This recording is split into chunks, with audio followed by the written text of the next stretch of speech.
नमस्कार। सभी आदरणीय वक्ताओं को प्रणाम, सादर प्रणाम। सभी महानुभावों को, बुजुर्ग महानुभावों को, मेंटर्स को सादर नमन।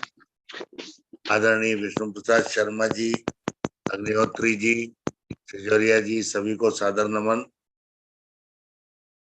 मैं केवल एक ही बात आज इस आयुष समृद्धि की 567वीं यात्रा में कहना चाहता हूं।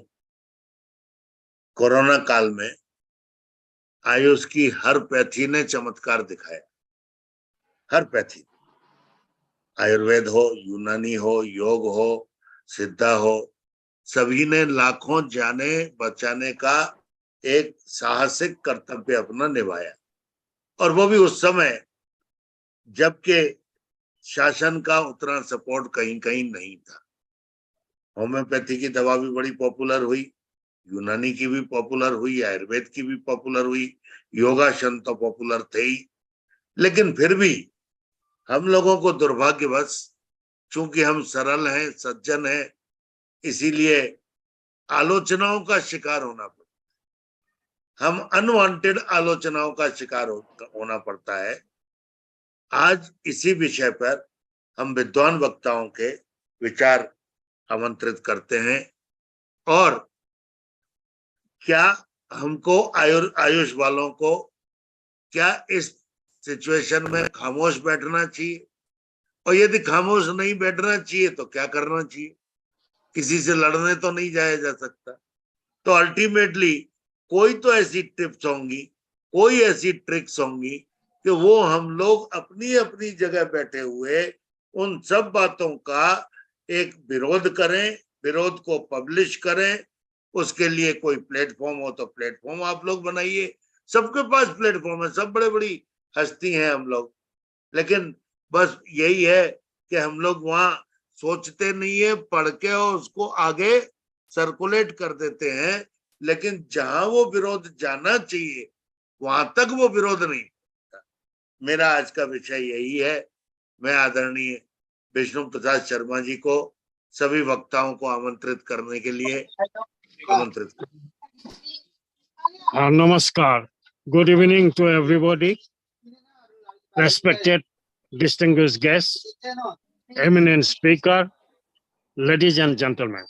I, Professor Dr. Vishnu Prasad Sharma, welcome all of you to this evening webinar on zero tolerance for AYUSH criticism.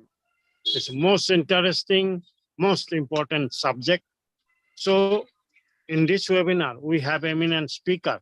I want to invite Professor Kamlesh Kumar Sharma, Pro Vice Chancellor, Jyoti Vidyapith, Oman University. Namaskar and welcome you, sir. Next, I want to welcome Dr. A.K. Gupta, Founder, Director, ex-Guest Professor, College of Homeopathy, UK. Namaskar and welcome you, sir.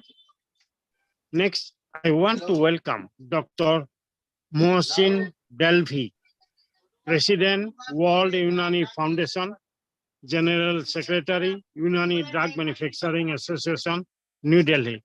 Namaskar and welcome you, sir. Next, I want to welcome Professor P. Sudhakar Reddy, Professor and Head, Department of PG Studies in Swasthya JSS Ayurveda Medical College from Mysore. Namaskar and welcome you, sir. Next, sir. Namaskar. Next, I want to welcome Dr. Ramadas PV, Professor, Department of Sanskrit, Amrita School of Ayurveda from Kollam. Namaskar and welcome you, sir. Next, I want to welcome Dr. Nishan Shukla, Professor, Department of Kaya Shri V.M. Mehta Ayurvedic College, Anandpur. Namaskar and welcome you, sir. Next, I want to welcome Dr. Bhupendra Moni Tripathi, Director, Saurabh Classes, Kosambi. Namaskar and welcome you. Once again, I welcome all the eminent speaker, distinguished guests, ladies and gentlemen, to this evening webinar on zero tolerance for AYUSH criticism. Namaskar, over to Pawanji. Thank you. Thank you very much, sir. So, as I communicated my sentiments regarding this webinar, though we have so many lacunas, though we have so many indisciplines, disturbances in our system, but today's webinar is particularly focused on our unwanted criticism, which is being made by some united mafias of modern pharmaceutical industry. So I would like to request to all the speakers, kindly focus on to stop our criticism and what are the strategy to stop them, to combat them, to avoid them. What are the strategy? On 12th 12 तारीख को हमने एक webinar रखी है आत्म अवलोकन के लिए, इंट्रोस्पेक्शन के लिए। हम अपनी कमियों की चर्चा उस दिन करेंगे। आज के दिन हम ये संदेश देना चाहते हैं कि भाई हम लोग माइथोलॉजी नहीं है, हम लोग एक सिद्ध परंपरा है जो 5000 साल से पृथ्वी के जन्म से कोई ना कोई पैथी तो थी जिसके लिए वो आदमी आज तक बचता हुआ चला आया। यूनान देश में यूनानी होगी, इंडिया में आयुर्वेद होगा, जो देश होते गए होंगे कोई ना कोई तो पैथी हमेशा से थी जिसने आदमी की जान बचाई है। केवल एक एलोपैथी या मॉडर्न फार्मा सत्य नहीं हो सकता और हम लोग माइथोलॉजी नहीं हो सकते। तो मैं सभी से कृपा चाहता हूं, आदरणीय अग्रज गुरुवर श्री कमलेश जी शर्मा को मैं आमंत्रित करता हूं। उनकी ओजस्वी वाणी से इस संभाषा की शुरुआत होगी, तो बड़ी कृपा। प्रणाम सर। बहुत बहुत धन्यवाद पवन जी, आदरणीय विष्णु प्रसाद जी। इस सदन में, आवासीय सदन पर उपस्थित सभी वक्ता महानुभाव, सभी श्रोतारूप में जुड़े हुए सज्जनों का अभिवादन करता हूं। बहुत अच्छा विषय हर बार की तरह है पवन जी ने, इनकी टीम ने चुना है। शून्य सहिष्णुता इस विषय को लेकर के इन्होंने कि जो नैतिक अनैतिक दुर्विसंधि षड्यंत्र पूर्वक जिस किसी भी प्रकार की आलोचना होती है उसका प्रतिसाद, उसका क्विक रेस्पॉन्स, त्वरित प्रतिसाद हम लोगों की ओर होना चाहिए। ये समय की आवश्यकता है। देखिए, हम उस परंपरा के वाक हैं जहां हमें सिखाया गया कि निंदक नियरे राखिए, आंगन कुटी छवाय, बिन पानी साबुन बिना निर्मल हो तो सुभाय। ये हमने रटाया भी खूब है, हमने व्यवहार में भी इसको अपनाए रखा है। परंतु जब कोई षड्यंत्र पूर्वक, कुटिलता पूर्वक अपने वास्ट इंटरेस्ट को पूरा करने के लिए हमारी कम्युनिटी के ऊपर, हमारे संप्रदाय के ऊपर, हमारे समूह के ऊपर गलत आक्षेप, तथ्यहीन, तर्कहीन आरोपित करके आलोचना करता है, तो उसका जवाब भी उसी भाषा में दिया जाना चाहिए जिसका निर्देश शास्त्रकारों ने हमें बताया है। हम संधाय संभाषा में ज्ञान पिपासु, ज्ञान प्रशिक्षु बनकर बैठे वहां तक ठीक हैं, लेकिन विग्रीय संभाषा हो तो फिर वहां उसी प्रकार के हथियार हमें काम में लेने पड़ेंगे, क्योंकि जैसी लड़ाई वैसे उपक्रम, उपकरण, वैसे हथियार हमको जुटाने पड़ेंगे। और इसीलिए जब विग्रीय संभाषा होगी तो फिर हमको वक्तव्यम न तो श्रोतव्यम, वक्तव्यम तो पुनः पुनः, तारस्वरेण वक्तव्यम सभायाम विजयी भवेत्, इस सिद्धांत को अपनाना ही पड़ेगा। बहुत लंबी बात मैं नहीं करूंगा, पर गत 2-3 साल में जिस प्रकार, यूं तो ये दशाब्दियों से ये आक्षेप हमारे ऊपर होते आए हैं, बहुत से हमले होते रहे हैं, लेकिन एक शब्द जो हमारे लिया है ये उन्होंने क्रिटिसिज्म। क्रिटिसिज्म ये सिर्फ आलोचना का द्योतक है। हम समालोचना के पक्षधर हैं। कोई मुझे बताए कि समालोचना का पर्याय शब्द अंग्रेजी भाषा में है क्या? कोई, वह है ही नहीं। वह क्रिटिसिज्म में केवल आलोचना है जो एक पक्ष की होती है। समालोचना में तथ्य के दूसरे पक्ष को भी देखा सुना समझा जाना चाहिए, जो नहीं होता है कम से कम आयुष के संदर्भ में। तो ऐसी स्थिति में जब इस प्रकार की चुनौती हमारे सामने आती है और षड्यंत्र पूर्वक लगाए जाने वाले आक्षेपों का जवाब देने की जरूरत जब होती है, तो हम स्वयं भी भावनावश अपने संस्कार के कारण, और उस संस्कार को अगर मैं नाम दूं कि ये सद्गुण विकृति है, ये हमारा दोष है, ये सद्गुण भी एक तरह से इस स्थिति में, इस परिस्थिति में दोष बन जाता है जब हम प्रतिकार नहीं करते हैं। प्रतिकार तो दूर रहा, कई बार ऐसा होता है कि हमारे प्रतिद्वंदी जिस प्रकार के आरोप आक्षेप हमारे ऊपर लगाते रहते हैं, हम स्वयं भी उनमें बहकर वैसा मान बैठते हैं। ऐसी कॉलोनियल मानसिकता के कारण, उपनिवेशवादी मानसिकता के कारण हम भी ऐसा मान लेते हैं कि शायद वो कह रहे हैं तो ये सच ही होगा। इस मानसिकता से अब उभरने की जरूरत है, और उसका जिस भाषा में वो प्रयोग करते हैं उसी भाषा में, और मैं कहूं कि जिस प्रकार के अस्त्र शस्त्रों का प्रयोग वो करते हैं, उसी प्रकार के अस्त्र शस्त्रों का प्रयोग करते हुए हमें तुरंत रेस्पॉन्स देना चाहिए। जो व्यक्ति जिस स्थिति में है, जहां है, जो उसके संसाधन है, उन संसाधनों के माध्यम से, आज के समय में जिस प्रकार के संसाधन, सोशल मीडिया, विभिन्न प्रकार के जो प्लेटफॉर्म्स हैं, उनका उपयोग करते हुए उसका प्रतिसाद करना चाहिए। और ये मानकर चलिए, जब हम बोलने शुरू करेंगे तो हमारी बात को वजन मिलेगा। हम बोलते नहीं है, इस कारण से गलत बोलने वालों को, तथ्यहीन बातें करने वालों को अवसर मिलता है, स्पेस मिलता है, स्थान मिलता है। इसलिए आज इस सोशल मीडिया के जमाने में तो हर कोई आयुष का प्रतिनिधि जहां कहीं जिस स्थिति में बैठा हो, तुरंत उसका प्रतिकार करे, शासन के सामने उस विषय को रखे। पिछले दिनों में कुछ उदाहरण भी आए हैं, जहां कहीं कुछ अखबारों में उल्टी सीधी बातें आयुष के विषय में जब छपी, तो तुरंत एक प्रक्रिया प्रारंभ हुई और आयुष मंत्रालय ने भी उन सबको रेस्पॉन्ड किया और तुरंत उनको उसका खंडन छापना भी पड़ा। पर व्यक्तिगत स्तर पर भी जब इस प्रकार की स्थितियां बनती हैं, तो वहां निंदक नियर वाली बात को भूल जाना पड़ेगा, क्योंकि ये ऐसे लोग निंदक नहीं हैं, वे अपनी लाइन को बड़ी करने के लिए दूसरी लाइन को छोटी करने का कुत्सित प्रयास करते हैं। उनके इस मन को समझना पड़ेगा, उनकी इस कुटिलता को भी समझना पड़ेगा, और जब अवसर आए तो उसका प्रतिकार पूरे भरपूर तरीके से करना होगा। ऐसे दो उदाहरणों के माध्यम से मैं आप लोगों के सामने अपना विषय रखना चाहूंगा कि जब ऐसा अवसर आए तो मैंने क्या किया, जो किया वो आप लोगों के सामने रखता हूं। आपको ध्यान होगा, पिछले दिनों central council of Indian medicine की ओर से कुछ शल्य कर्मों की अनुमति दी गई।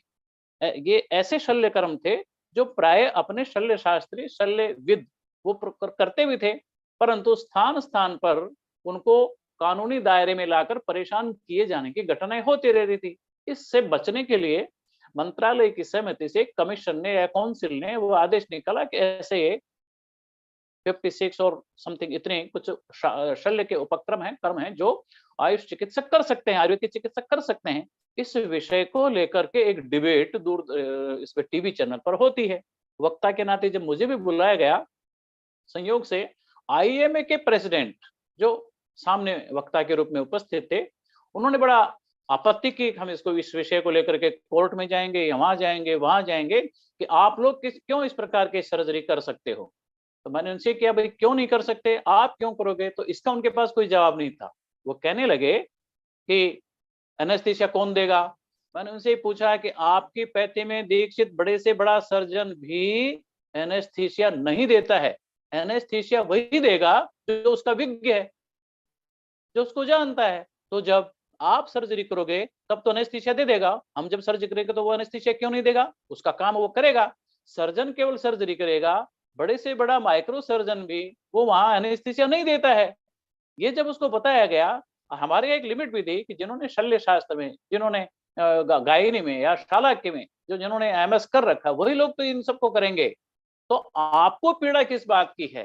मैंने इनको सीधे सीधे एक तरह से वार करते हुए कहा, आपको पीड़ा इस बात की है कि जिस शल्य कर्म को हमारा आयुर्वेद का चिकित्सक 5,000 रुपए में संपन्न कर देता है, उसके आप 25,000 लेते हो, इस कारण से आपको पीड़ा है। और ये अगर थोड़ी सी अतिशयोक्ति पूर्ण बात करें तो भी मुझे लगता है ऐसे मंच पर विग्रही संभाषा में कोई पाप नहीं है। और जब मैंने ये विषय छोड़ा तो तत्कालीन एंकर जो थे वो उनके पीछे पड़ गए कि जब विधान से ये सब काम कर सकते हैं तो आपको बाधा क्यों हो सकती है, और अंततः उनको चुप होना ही पड़ा। एक उदाहरण।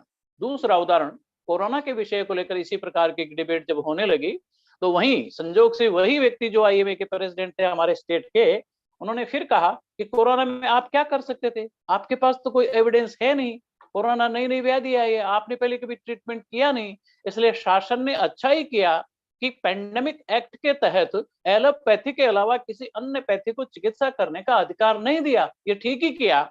जब मैंने उनसे प्रति प्रश्न किया कि जब आप कह रहे हो कि नई व्याधि आई है, हमारे पास इसका कोई डाटा नहीं है, मान लिया जब व्याधि नई नहीं आई है तो आपके पास इसका डाटा कहां से आ गया? और आप इस बात का जवाब दे दीजिए हमको, जब कोरोना की पहली वेव आई तो उस पहली वेव में आपने अमुक औषधि दी, जब दूसरी वेव आई तो वह पहले दौर में दी गई औषधि गायब हो गई, कोई नई औषधि आ गई, और तीसरे दौर में वो दोनों ही औषधियां गायब हो गई तो तीसरी आ गई। ऐसी स्थिति में आप जरा जनता को बताने का कष्ट करेंगे क्या कि पहली वेव में जो आपने औषधि दी वाकई वो कोरोना के वायरस के लिए थी क्या? नहीं थी तो क्यों दी? और दी तो अपराध क्यों किया आपने जब आपको उसके लिए थी नहीं तो? और वाकई वो उसके लिए रामबाण था वो औषधि, तो सेकंड वेव में आपने क्यों नहीं दी? पहले आपने दुनिया भर को जिथ्रोमाइसिन एचसी को खिला दिया, सेकंड वेव में आपने रेमडेसिविर खिला दिया, थर्ड वेव में दोनों गायब हो गई। ये कौन सा तथ्य है, कौन सा विज्ञान है आपका? मैंने दावे के साथ उनसे कहा कि हमारी संजीवनी बेटी जिस तरह से 5000 साल पहले काम करती थी, आज भी करती है और 5000 साल बाद भी करेगी, इसका उनके पास कोई प्रत्युत्तर नहीं होता है। हाँ, थोड़ा सा हमको भी स्वाध्यायशील होना पड़ेगा। जब मैंने कहा कि आज जब वॉशिंगटन पोस्ट ये छापता है कि अमेरिका में जो जनहानि हुई है कोरोना के कारण, उस अनुपात में भारत में जनहानि बहुत कम हुई है। जितनी सी भी हुई वो हमारे लिए पीड़ा की बात हो सकती है, परंतु जब वहां का अखबार ये प्रतिपादित करता है कि कोरोना के कारण इतनी कम जनहानि होने का कारण क्या, तो मैंने छाती ठोककर कहा इसका श्रेय आयुर्वेद को और आयुष पैथीज को जाता है। तो फिर बीच में बोले कि इसमें आयुर्वेद का कहाँ रोल आ गया? तब मैंने कहा कि मेरे पूर्वजों ने पीढ़ियों पीढ़ियों से आयुर्वेद को जिया है, आयुर्वेद की नियमावली को जीवन भर अपना कर रखा है, उस कारण से उनका जीनोमिक्स, उनका जेनेटिक स्ट्रक्चर इस प्रकार का बन गया वो कोरोना से लड़ सकता है, लड़ा है, और इस कारण इतनी कम जनहानि हुई है। तो उन्होंने कहा कि आज से वर्षों पहले लोगों ने क्या खाया है पिया, उसका आज क्या असर होता है। तब मैंने उन्हीं की भाषा में जवाब दिया कि श्रीमान 4 दिन पहले का अखबार उठाकर देखिए, इटली में एक स्टडी होती है और उन्होंने कहा ये कि गलत लाइफस्टाइल के कारण, गलत खान पान के कारण या फास्ट फूड इत्यादि के खाने के कारण जो मोटापा आ जाता है, उसका दुष्प्रभाव अगली पीढ़ी में बिना खाए ही आता है। तो जब एक पीढ़ी में फास्ट फूड खाने से या खान पान के गलत हरकतों के कारण उसका असर जब अगली पीढ़ी में आ रहा है, ये तो आपकी स्टडी इटली में हुई है, उसको जरा देख लीजिए। तो जिन्होंने हजारों हजार साल तक आयुर्वेद को जिया है और उसके आधार पर जिनका जेनेटिक स्ट्रक्चर इस प्रकार का बन गया है, जो हमने देखा भी है, लाखों लोग अपना कर्तव्य छोड़कर अपने स्थल छोड़कर अपने मूल निवास की तरफ चल पड़े थे। एक बार नहीं, 2 बार नहीं, शायद 3-3 बार भी उनको कोरोना हुआ होगा और अपने आप मिट गया होगा, खत्म हो गया होगा। उसका कारण मैंने कहा कि हमारे पूर्वजों की जीवन शैली उसका एक सबसे बड़ा कारण है कि उसको स्वीकार करना पड़ा। जब एक पीढ़ी से अगली पीढ़ी में इस प्रकार का प्रभाव या दुष्प्रभाव या सुप्रभाव दिखाई दे सकता है, तो हजारों साल तक जिन्होंने नियम से आयुर्वेदिक नियमावली को अनुसरण करते हुए जीवन जिया, उसका प्रभाव भी उसको दिखाई देता है। बहुत से वक्ता सामने होंगे, मुझे ये थोड़ा सा ये लगता भी है कि ये विषय जो चुना है इस पर बहुत ज्यादा डिफेंसिव होने की जरूरत हमको नहीं चाहिए, अब ऑफेंसिव होकर बोलने की जरूरत है। इसलिए जरूरत है, हमारी 50 कमियां होंगी जिसकी हम जिक्र करेंगे, वो उसका सुधार हम घर में भी करेंगे, पर तुमको हक नहीं है कि तुम हमारे ऊपर अंगुली उठाओ, जब हमारे छींटे दिखाओ, जब तुम्हारा मन मैला है, तुम्हारा तन मैला है, वो हमारे छींटे हमें दिखाते हो, इतनी औकात तुम्हारी नहीं है। इतना स्वाभिमान हमें जगाना पड़ेगा और भावनाओं में बहे बगैर हम अपने शास्त्र पर विश्वास रखते हुए, अपने व्यवहार को निकष को कसौटी पर उतारते हुए उनके सामने रखेंगे भी। जहां जिस प्लेटफॉर्म पर जो व्यक्ति जहां कर सकता है, मैं मानता हूं कि आयुष का हर व्यक्ति, आयुष का एम्बेसडर, वो जहां भी बैठा है उसके सामने जिस प्रकार का भी प्लेटफॉर्म है, उस प्लेटफॉर्म पर आने वाली इस बात का तुरंत विरोध करे। कोई दूसरा कुछ बोले या न बोले, इसकी शुरुआत मुझे करने पड़ेगी। I would be first person singular noun, मैं सबसे पहले इसका प्रतिशत विरोध करता हूं। लगता है कि कुछ हथियार कम है मेरे पास, मैं पवन जी से संपर्क करूंगा, मैं विष्णु प्रसाद जी से संपर्क करूंगा, इसका जवाब मैं किस प्रकार से दूं, परंतु हरकत में तुरंत आना पड़ेगा और ऐसे तत्वों को मुंह की खानी पड़ेगी, क्योंकि उनके पैर नहीं है, उनका आधार नहीं है। वो केवल और केवल दुर्व्यसंधि पूर्वक, षड्यंत्र पूर्वक तथ्यहीन बातें करके केवल दबाने की कोशिश करते रहे। पर ये 21वीं सदी का भारत है, अब तक हम जरा दबे कुचले रहे होंगे, आज मुखर होकर अपनी बात कहने की जरूरत है।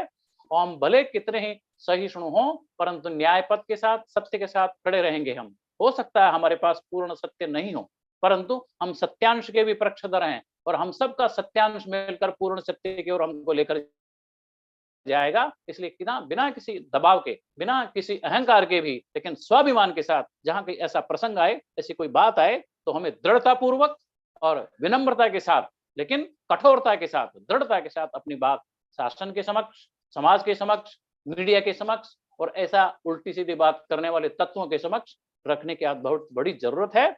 ऐसे में मुझे लगता है और भी वक्ताओं को इसके लिए समय मिलना चाहिए। कल पवन जी का आदेश हुआ, तो आज मैं अपनी संक्षिप्त से उद्गार लेकर आप लोगों के सामने उपस्थित हुआ हूं कि आपको मैंने निवेदन किया है। बहुत बहुत धन्यवाद इस अवसर को देने के लिए। नमस्कार। बहुत बहुत आभार सर, बहुत बहुत आभार आपका। आपकी ओजस्वी वाणी हमेशा प्रेरणा देती है, और यही मेरा दुख है कि आज कितने बड़े आधुनिक युग में हम लोग जिंदा हैं। हमारा शल्य कर्म अप्रूव हुआ, उनने विरोध किया। हमारे स्वर्ण प्राशन पे तो विरोध कर रहे हैं, आयुर्वेदिक दवाइयों पे तो विरोध कर रहे हैं, और विरोध का एकमात्र तर्क उनका ये है कि हम लोग एविडेंस बेस्ड नहीं, जो उनका आरोप लगता है। मैं सभी लोगों से, उन लोगों से जो हम पे आरोप लगाते हैं, उनसे ये पूछना चाहता हूं कि हमारे इतने लाखों डॉक्टर जो निकल गए, हमारे इतने जो सैकड़ों इंस्टीट्यूट हैं, क्या वहां रिसर्च नहीं हो रही? एक बाबा रामदेव 500 साइंटिस्टों को बिठा के रिसर्च करा के हर दवा को एविडेंस बेस्ड क्लेम कर सकते हैं, तो हमारा आयुष तो एविडेंस बेस्ड ऑलरेडी है, ये मेरा कहना है। और हर यूनिवर्सिटी में यदि मेटा एनालिसिस हो, मेटा कंपाइलेशन हो, तो जरूर हमको सब चीजों पे रिसर्च हो चुकी है। मुंडे मुंडी बिरना तो जितने विद्वान हुए हैं, उन्होंने अपने अपने हिसाब से सब रिसर्च करा के रखी है। जरूरत है कोई सूत्रधार की, जो ये सब चीजें जमाने के सामने प्रेजेंट कर सके। और दूसरी बात, मैं क्वेश्चन आंसर सेशन हमारा वक्ताओं के बाद होता है, तो काइंडली श्रोतागणों से रिक्वेस्ट करूंगा कि वो अपना हाथ बीच में ना उठाएं, और उसके बाद क्वेश्चन आंसर सेशन में हम लोग सभी की ओपिनियन लेते हैं। मैं सुमित सुर जी से आग्रह करूंगा कि वो अपना हाथ लोअर करें और वो हाथ ना उठाएं, क्योंकि ओपन क्वेश्चन सेशन अपना वक्ताओं के बाद होता है। बहुत बहुत धन्यवाद सर, आदरणीय कमलेश शर्मा जी, बहुत बहुत धन्यवाद। आप जुड़ते रहिए। और आत्म अवलोकन के लिए हम लोगों ने अपनी चलनी के छेद गिनने के लिए 12 तारीख को एक वेबिनार रखी है, जिसमें हम लोग अपनी चलनी के छेद गिनेंगे कि हमें कितनी कमियां है। धन्यवाद, बहुत बहुत आभार सर। मैं अब अपने अग्रिम वक्ता डॉक्टर AK गुप्ता जी, जो होम्योपैथी के विराट विद्वान हैं, इंग्लैंड में भी प्रिंसिपल रहे हैं होम्योपैथी कॉलेज के, मैं आदरणीय AK गुप्ता जी को होम्योपैथी का पक्ष रखने के लिए सादर आमंत्रित कर। आप म्यूट हैं सर, काइंडली अनम्यूट।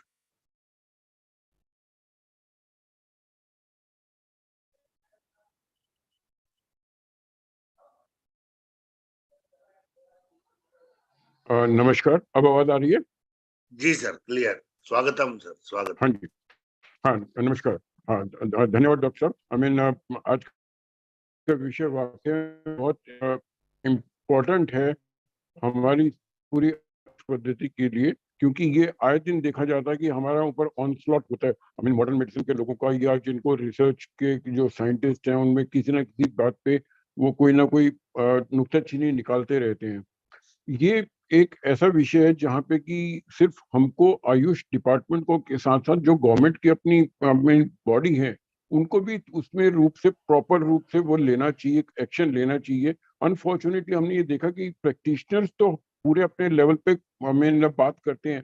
जहाँ तक बात मैं होम्योपैथी की कर रहा हूँ, हमने बहुत बारी मैंने अपने पर्सनल लेवल पे या as a president of homoeopathic medical association of India Delhi state branch के लेवल पे करा, परंतु जो वहाँ पे बैठे हुए ऑफिशियल्स हैं उनकी तरफ से इतना स्कोप नहीं जाता, इतनी तरफ से स्ट्रांगली नहीं जाता, कोई मेमोरेंडम या कुछ उनकी तरफ से वो नहीं जाता जिसको लोग कंडम करने में रहते हैं।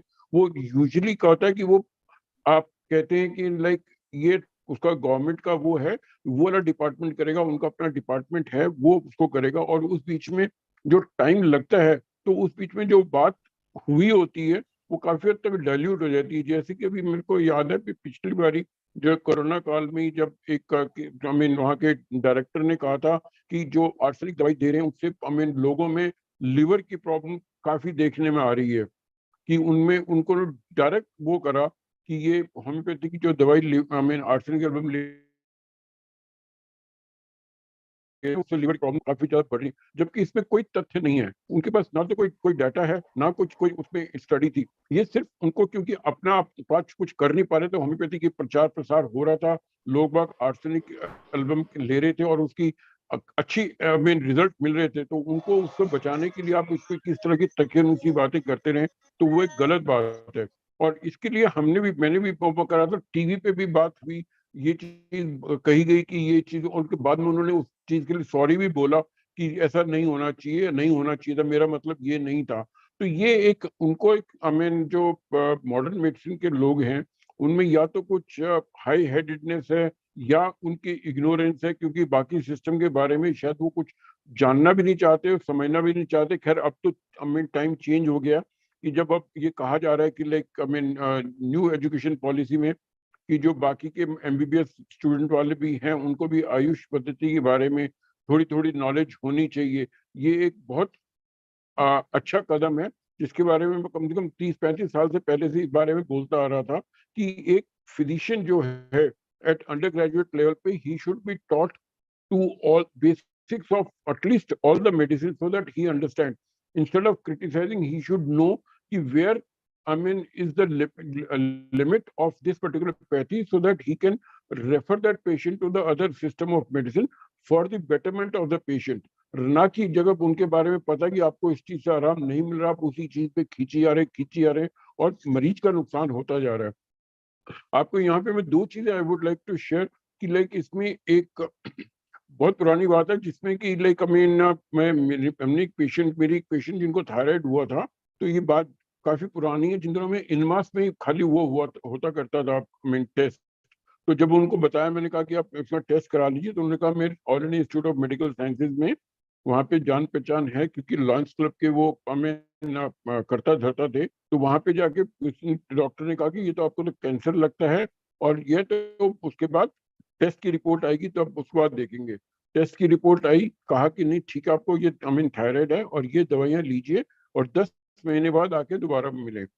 तो उस समय पे जब वो पेशेंट वापस आई, उन्होंने कहा कि मेरे से आई मीन एलोपैथी दवाई नहीं खानी, मेरे को होम्योपैथी से ठीक हो सकता है, और वो शुरू करी। और कुछ समय बाद 3-4 महीने बाद मैंने उनको बहुत अच्छा रिलीफ मिल गया। तब उन्होंने जाके, जब मैंने कहा कि अब दवाई खाने में थोड़ी मुश्किल हो रही है उनको, क्योंकि जब ये ह्यूमन नेचर है, जब आदमी थोड़ा ठीक हो जाता है तो थोड़ा लापरवाह हो जाता है, तो फिर उनको कहा कि चलो आप एक बार ना फिर भी टेस्ट करा लीजिए। तो जब वो टेस्ट कराने गए तो उन्होंने कहा, रिपोर्ट आई, तब उन सेम डॉक्टर ने कहा कि अब आप बिल्कुल ठीक है, तो जो दवा खा रहे थे इसको सिर्फ 15 दिन और खा के बंद कर दीजिए। और तब जब उस पेशेंट में उस टाइम पे बताया कि मैंने आपकी दवाई तो खाई नहीं, मैंने तो होम्योपैथिक दवाई खाई थी, तब उन डॉक्टर साहब का, all India institute of medical sciences के डॉक्टर साहब का कहना था कई बार ये बीमारी अपने आप भी ठीक हो जाती है। Now this is something very I mean strange. इस बात को आपको समझना चाहिए कि अगर आप एक आई मीन पेशेंट की वेलफेयर के लिए सोच रहे हैं, चलो माना कि आपकी एलोपैथी में तो ठीक होता है, कोई और सिस्टम भी है, तो यू शुड अप्रिशिएट। अगर आप अप्रिशिएट भी नहीं कर सकते तो कंडेम नहीं करना चाहिए आपने वो, उनको ये कहना कि लाइक अगर अपने आप ठीक हो जाता है तो फिर आपने 10 महीने की दवाई क्यों दी, और फिर ये क्यों बोला कि पहले अभी अभी अभी 15 दिन की और दवाई खा के फिर छोड़े, और कहाँ पहले पेशेंट को कैंसर बता रहे। तो पेशेंट का एक ऐसा हवा क्रिएट करना एक बहुत बहुत ही गलत आई मीन सिस्टम है। और ऐसे टाइम पे ऐसे ही एक और मैं मरीज के बारे में आपको बताना चाहूंगा, जिस मरीज को मोटर न्यूरॉन डिजीज का पेशेंट था, उसको जीबी पंत हॉस्पिटल में उनको कहा था कि ज्यादा से ज्यादा आपकी लाइफ स्पैन 1.5 साल या 2 साल का होगा। आज वो पेशेंट मेरे साथ 14 साल से मेरे साथ अभी ठीक ठाक है, भला चंगा है। और 4-5 साल बाद जब हमने उनको वापस भेजा तो वो डॉक्टर देख के बड़ा खुश हुआ, पर उसने कहा कि ये तो हमें चमत्कार है।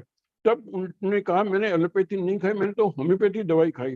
तब उन डॉक्टर साहब का कहना जब हमारे पास इलाज नहीं तो होम्योपैथी में कैसे हो सकता है ना। ये जो मानसिकता है, ये मानसिकता बहुत गलत है और इस मानसिकता को बदलना बहुत बहुत बहुत ज्यादा आवश्यक है। मैं अगर मैं उनकी जगह होता, मैं बहुत अच्छा मानता कि चलो ये तो अगर हमारे सिस्टम में ये नहीं है, जैसे कि मेरा कोई मरीज आके ये कहे कि मेरे को आयुर्वेदिक से आराम मिला या मेरे को उससे यूनानी से मिला, मैं बहुत खुश होऊंगा कि लाइक चलो जिसकी जिसकी हमारे पास थोड़ी सी कमी पेशी थी तो वो मरीज वहां पे जाकर ठीक हो सकता है। तो हमें मरीज का वेलफेयर देखना चाहिए, ना कि हम सिर्फ जो हैं हम ही हैं। तो ये वाली जो धारणा है खासतौर पे मॉडर्न मेडिसिन की, this is very very very wrong. और दूसरे ऐसे ही जहाँ पे आप अपने प्लेटफॉर्म मिलता है, जैसे कि अभी डॉक्टर साहब बता रहे थे, हाँ, जहाँ पे डिबेट होती है अगर हम कुछ कहते हैं तो वो उनको काउंटर करते हैं। बाद में उनके पास किसी चीज की जो अभी तक की रिसर्च की वो आ रही है कोरोना काल की, उनकी किसी भी मेडिसिन की आए दिन जो प्रोटोकॉल थे वो चेंज हो रहे थे। क्यों हो रहे थे? क्योंकि देयर वाज नो फिक्सेशन, और वो आए दिन अपने प्रोटोकॉल चेंज कर रहे हैं, तब कोई दिक्कत नहीं। और अगर कोई जो होम्योपैथी का था या जो आयुर्वेदिक का था जो कि शुरू से वही चलता रहा, उससे उनको दिक्कत है। वो क्योंकि अगर जो हमारी प्रणालियां हैं वो कितने पुरानी चली आ रही है, परंतु उनके जो बेसिक प्रिंसिपल्स हैं वो वहीं के वहीं हैं। क्योंकि अगर आप बेसिक प्रिंसिपल्स पे चलते हो तो आपके सिस्टम या आपकी विधा जो है बिल्कुल काम करती है। उनका बेसिक कोई प्रिंसिपल ही नहीं है। जो दवाई पहले बहुत अच्छी काम करती थी, आज उसी दवाई के साइड इफेक्ट्स हैं और वो दवाई कल बैन हो जाती है। आज की डेट में मेरे को ये कहते हुए गर्व महसूस होता है कि हमारी जो homeopathy it's almost 300 years old, तो उसके अंदर एक भी दवाई ऐसी नहीं है जो बैन हुई हो। जो दवाइयां पहले थी वो आज भी उतनी सक्षम है अपने मरीज को ठीक करने में, उतनी सक्षम है अपनी इफेक्टिवनेस देने में। हाँ, और रिसर्च हुई है और दवाइयां ऐड हुई हैं। That is a continuous process, जो कि अच्छी बात है, जो कि आपकी विधा को आगे लेके जाता है। परंतु अगर किसी दवा में जो कि जिनको जैसे आप उनको मैजिक पिल बोल दो या कुछ उस टाइम पे अपने आप को जैसे पेंसिलिन आई थी पहले, penicillin was magic drug. Penicillin की आज क्या हालत है पेंसिलिन की, उससे तकलीफ होते बढ़ते बढ़ते दवाइयों के बढ़ते बढ़ती इलेक्ट्रोजेनिक डिजीज बढ़नी शुरू हो गई हैं, जो कि दवाइयों की वजह से मरीजों में बीमारियां आनी शुरू हो गई हैं। इस चीज को भी हमें ध्यान में मद्देनजर रखना चाहिए। परंतु सिर्फ अफसोस इस बात का है कि हमारे पास कोई लॉबी नहीं है, कोई उस टाइप की कोई फार्मा लॉबी नहीं है जैसे कि उनके पास है। मल्टी बिलियन डॉलर इंडस्ट्रीज हैं, वो अपना अपना किसी दूसरी पद्धति को पनपते हुए देखना ही नहीं चाहते, क्योंकि उनका बिजनेस लॉस होता है, उनकी बिजनेस की वहां पे प्रॉब्लम होती है। तो वो उसी तरह की कोई ना कोई आए दिन एक आधी टिप्पणी दे देंगे, एक आधी वहां से स्टडी निकाल देंगे जो कि कंफॉक्टेड होती है, फॉर्म नहीं होती, और बाद में वो होने के बाद भी उनको दबा दिया जाता है। ऐसे टाइम पे जैसे डॉक्टर पवन कुमार से मैं ये कहना चाहूंगा, जो हमारी आयुष की बेसिक लोग हैं संस्था में, या जो लोग बाग इसका गवर्निंग बॉडी के अंदर हैं, उनको बहुत सुचारू रूप से काम करना चाहिए।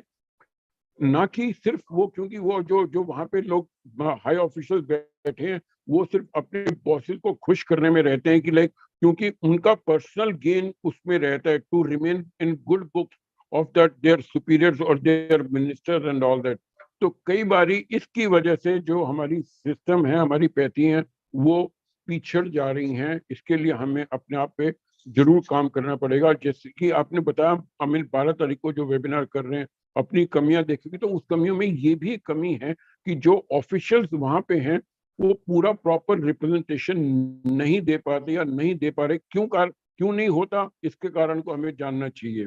तो मैं वाकई में आज के लिए इतना कहना चाहूंगा कि हमारी जितनी भी अपनी पद्धतियां, हमारी स्ट्रेंथ हैं, हमें उसको और फ्लॉन्ट करना चाहिए। अपनी गलतियों को समझना चाहिए, गलतियों से सीखना चाहिए, परंतु दूसरे की किसी भी पद्धति को नकारात्मक ढंग तरीके से ना देख के हर पैथी में कुछ ना कुछ पॉजिटिव है और हमें उस चीज को अपनाना चाहिए। परंतु साथ साथ ये कहना कि सिर्फ जो है हम ही हैं, ऐसा गलत है। उसमें जो एलोपैथी के भी अच्छी अच्छी चीजें हैं, होम्योपैथी की भी हैं, आयुर्वेदिक की भी हैं, योगा की तो खैर है ही, और आप उसकी क्या नाम उनकी देख लें, यूनानी की भी है, सब कुछ है। तो ये सब चीजें अगर पूरी समावेश इकट्ठा हो तो हम इंटीग्रेशन के साथ अगर चलें with common intention, that should be the welfare of the patient, not welfare of me or welfare of my system only. तो शायद हम अपने देश में बहुत अच्छा स्वास्थ्य प्रदान कर सकते हैं। और हमारा मानना ये है, जैसे हम कहते हैं कि शरीर माध्यम खलु धर्म साधनम, कि अगर आपका शरीर स्वस्थ होगा तभी आप अपनी अपनी पूरी ड्यूटी निभा पाओगे। तो एज आई से होम्योपैथी इंश्योर्स हेल्थ सेफली, इसी तरह हर सिस्टम की अपनी अपनी अच्छाइयां हैं, हमें उन अच्छाइयों को अपनाना है और बिना किसी दूसरे सिस्टम को क्रिटिसाइज करे अगर हम इस चीज को कर सकते हैं तो ये एक पूरा वातावरण अच्छा बनेगा और एक अच्छा समाज बन पाएगा। और आने वाले टाइम में उम्मीद करते हैं कि लोगों का स्वास्थ्य अच्छा होगा, ना कि जो जो एलोपैथिक दवाइयां खा खा के उनकी प्रॉब्लम बढ़ रही हैं, हेटेरोजेनिक डिजीज बढ़ती जा रही हैं, तो उनमें काफी हद तक कमी आएगी अगर हम अपने आयुष सिस्टम को बढ़ावा देते हैं तो। धन्यवाद। बहुत बहुत धन्यवाद सर, बहुत बहुत धन्यवाद। आपने बड़ी पिन पॉइंटेड स्पेसिफिक बातें की। जो ये मेंटलिटी का दोष है, आपने बिल्कुल ठीक कहा कि हम दूसरे को हेय माने, दूसरा कुछ कर ही नहीं सकता ऐसा जाने, ये एक बहुत बड़ी माफिया का काम है। तो हमारी आयुष इंडस्ट्री उसके मुकाबले में बहुत छोटी है सर, बहुत छोटी है। तो मैं इंडस्ट्री के पुरोधा यूनानी से अपने भाई डॉक्टर मोहसिन दहलवी जी को आमंत्रित करता हूं। वो इंडस्ट्री के मैनेजिंग डायरेक्टर भी हैं, लेकिन बस वही है कि हम उन लोगों के सामने छोटे हो सकते हैं लेकिन इफेक्टिव उनसे कई ज्यादा है। ये भावनाओं के साथ मोहसिन साहब। Thank you, Pawanji, and good evening to all the guests and the invited panelists. मेरी कुछ आवाज कुछ गड़बड़ है, आज तबीयत मेरी कुछ नासाज है, लेकिन क्योंकि ये बहुत इम्पोर्टेंट टॉपिक था, जीरो टॉलरेंस। हाँ, क्रिटिसिज्म हमें तो सालों से आता जा रहा है कि ये क्वैकरी है, इन हकीमों को और वैद्यों को तो कुछ आता ही नहीं है। बट अगर ये सत्य होता तो क्या ये पैथी सर्वाइव करती है इतने सालों से? एविडेंस की बात करते हैं, क्या 5000 साल या 3000 साल या 300 साल होम्योपैथी का, क्या ये इतना एविडेंस काफी नहीं है? आप ये देखिए, अगर 150 साल पुरानी ये पैथी है इनकी, जिसको अब हमें इन्होंने ऑल्टरनेट कर दिया, तो कितने, क्या उनके पास अगर हम पूछे कि डेटा क्या है, कितनी मेडिसिन आपने बनाई और कितने सालों में वो बंद हो गई? अब च्यवनप्राश ले लीजिए, चंद्रप्रभावती ले लीजिए, जो कॉमन है, क्या 5000 साल में क्या वो बंद हुई? या कोई ऐसी दवाई जो हमारे पूर्वजों ने अपने क्लासिकल टेक्स्ट में लिखी है, क्या कोई ऐसी दवाई के साइड इफेक्ट्स आए जो बंद हुई? नहीं आई। तो आप क्रिटिसाइज करते रहते हैं कि हाँ जी ये क्वैकरी है, एविडेंस नहीं है। अगर हम देखें 5000 साल का क्या एविडेंस कम है? तो ये चीजें गलत हैं कहना कि हाँ जी ये इनको कुछ आता नहीं है, सिर्फ स्टेरॉइड्स देते हैं। स्टेरॉइड्स तो आप दे रहे हो, हम थोड़ी दे रहे हैं, हम तो जड़ी बूटियां दे रहे हैं। और कहते हैं कि जी लिवर डैमेज हो जाता है। तो कितनी आपके पास स्टडी है कि हाँ जी यूनानी या आयुर्वेदिक मेडिसिन से किसी का लिवर डैमेज हुआ? अगर 1000 पेशेंट में एक केस भी आ जाता है, चाहे वो कुछ और कारण हो, उसको इतना हाईलाइट कर देते हैं कि ये सही है कि उनकी लॉबी बहुत स्ट्रांग है, बहुत स्ट्रांग है। और जैसे कमलेश जी ने कहा कि बिल्कुल हमें भी एग्रेसिव होना चाहिए इसमें। मिनिस्ट्री वैसे तो अब हुई है एग्रेसिव, और एक कुछ रिपोर्ट आई थी, मुझे अभी जहन में नहीं आ रहा, जिसमें किसी डॉक्टर ने बहुत अजीब से अल्फाज इस्तेमाल किए थे आयुष के खिलाफ। मिनिस्ट्री ने इस पे ऑब्जेक्शन किया था and he had to withdraw his words. तो इसी तरह की हमें एग्रेसिवनेस दिखानी है। अगर देखा जाए तो पूरी दुनिया में 80% जो पॉपुलेशन है वो ट्रेडिशनल मेडिसिन में बिलीव करती है। तो आप अब अपने आप को सुपीरियर कहें कि हाँ जी हम हैं, बाकी पैथीज को बेकार हैं, नकार हैं, वो गलत है। और ये सही है कि we have to be aggressive, और ईंट का जवाब जो है वो पत्थर से देना चाहिए।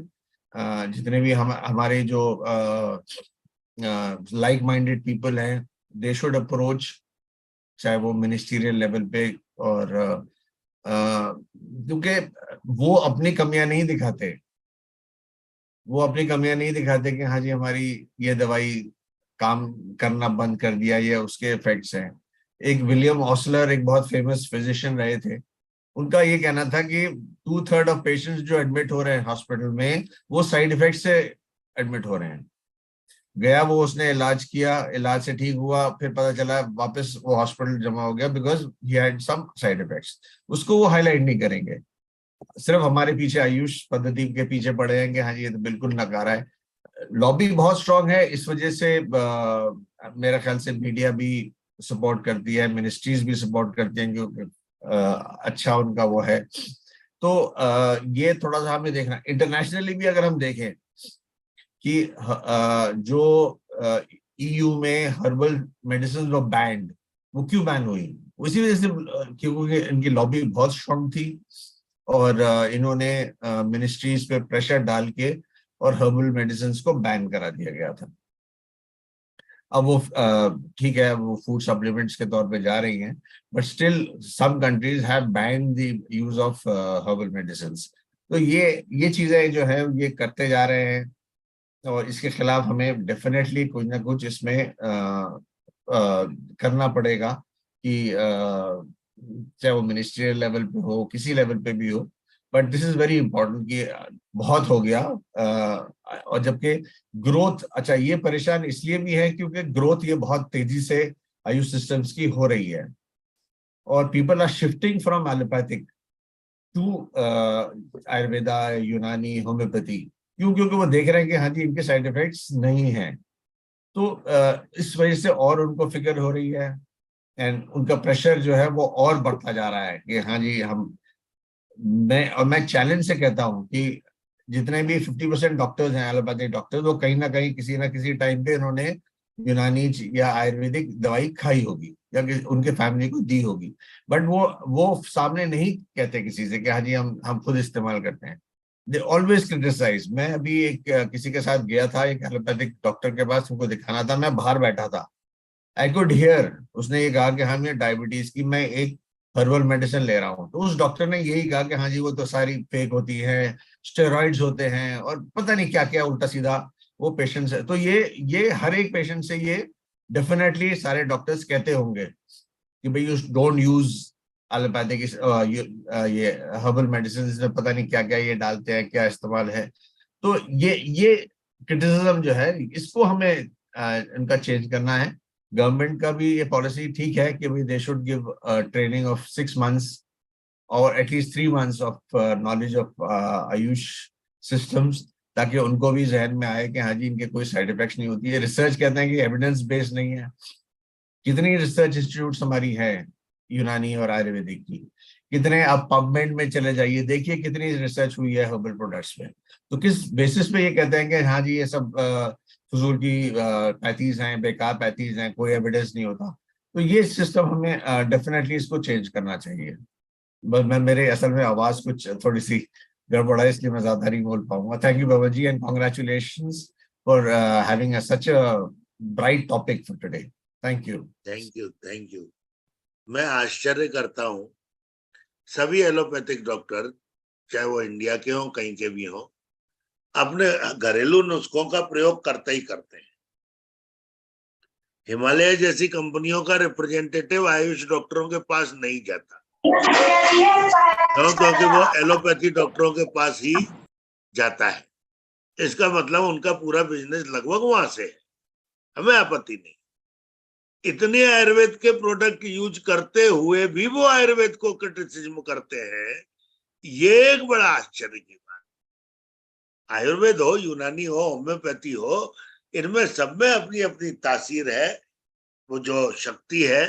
तो इसीलिए आलोचना करनी नहीं चाहिए, और यदि आलोचना कोई करता है तो हमको उचित माध्यम से तुरंत एक मेमोरेंडम 2 लाइन का बना के, ज्यादा मत लिखिए, 2 लाइन का भी बना के अपने अपने क्षेत्रों में अपने अपने लेवल पे जरूर सर्कुलेट करना चाहिए, जिससे कहीं ना कहीं वो बात मर्म पे जाके लगे।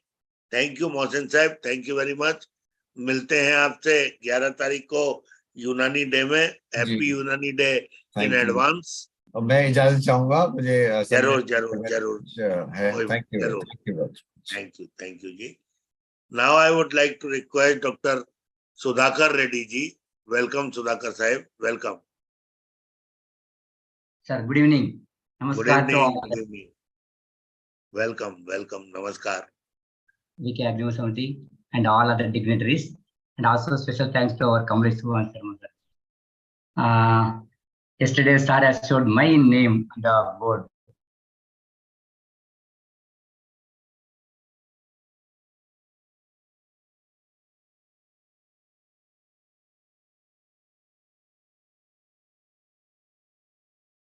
Your video is still and your voice is not coming, Dr. Sudhakar ji.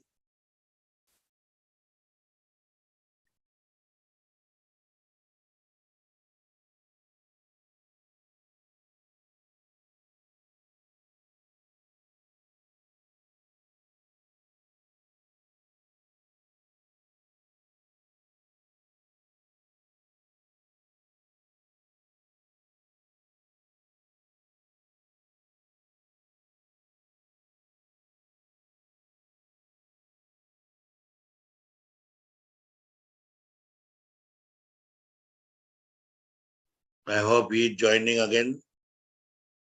Kindly excuse for technical glitch.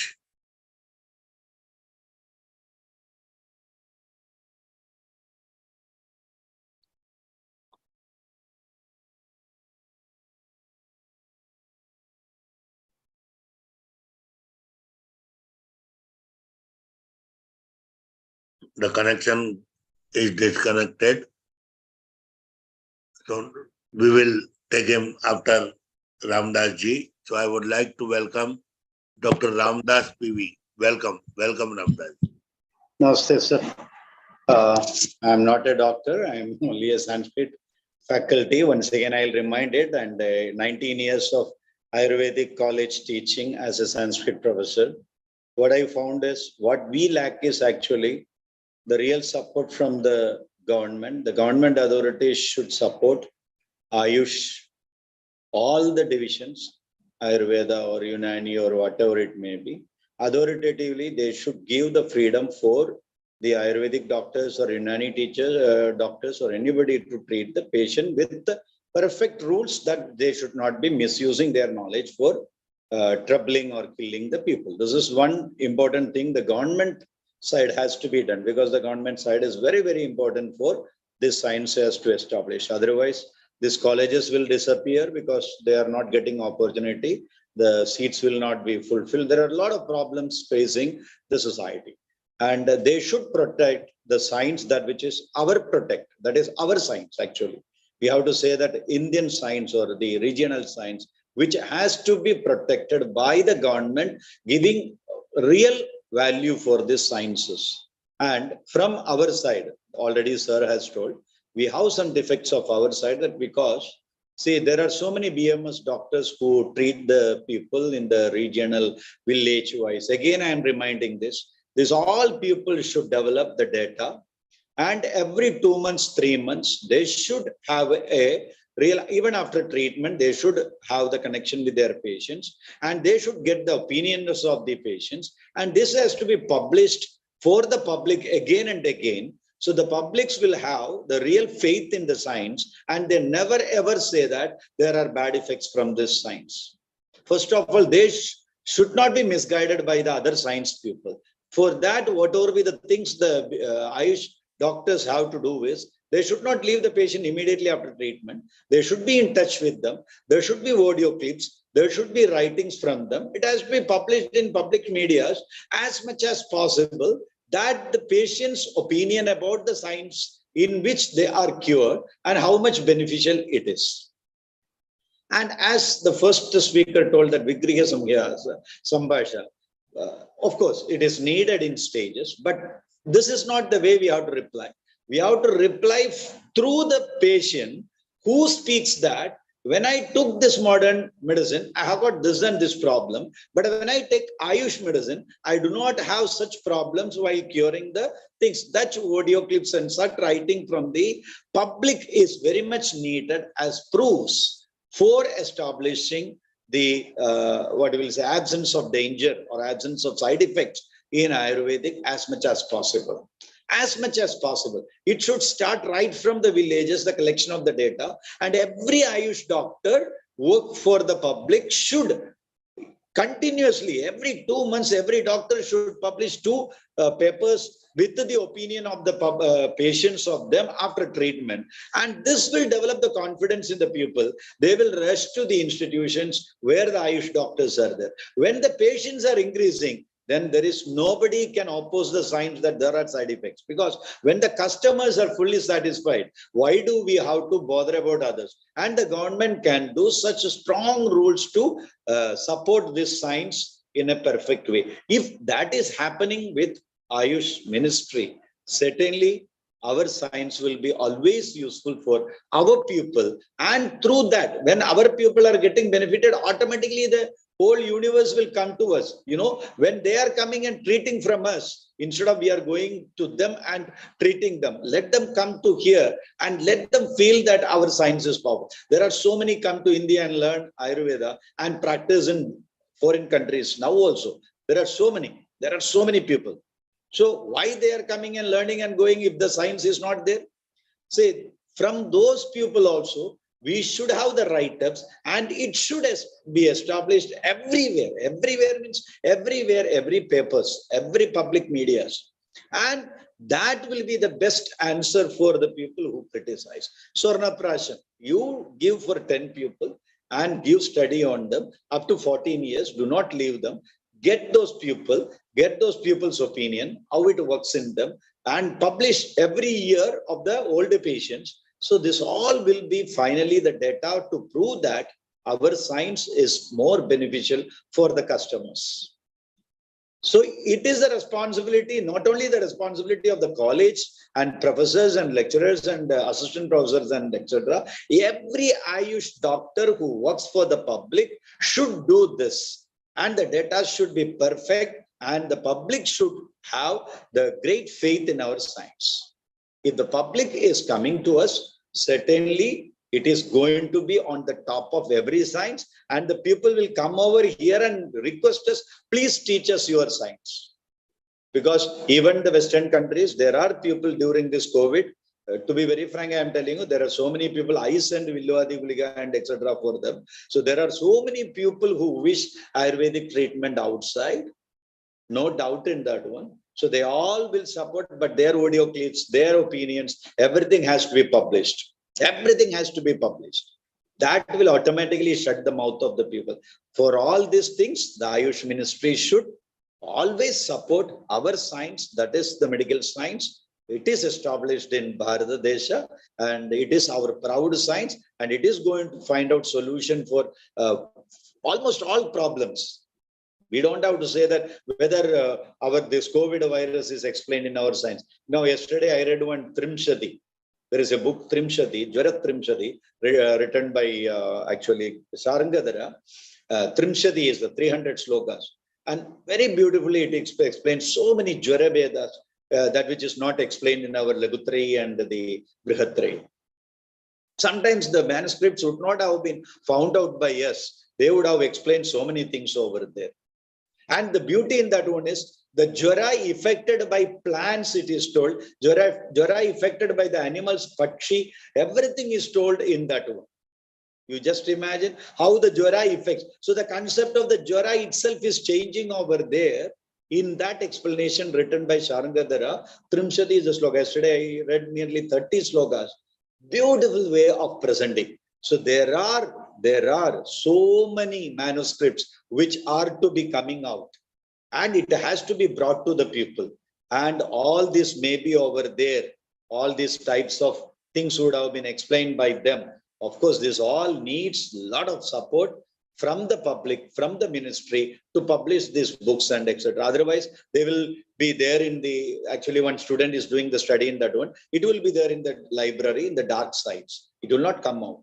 So all these things, coordination required in the AYUSH ministry for establishing the science. Even we are not getting support from the foreign medicines or whatever it may be, our India will be healthy with our science. I am dead sure about it. I'm dead sure about it. If Vedas can develop memory, if they are proving, not we are proving, the German people are proving that if you chant Veda, it will develop your health.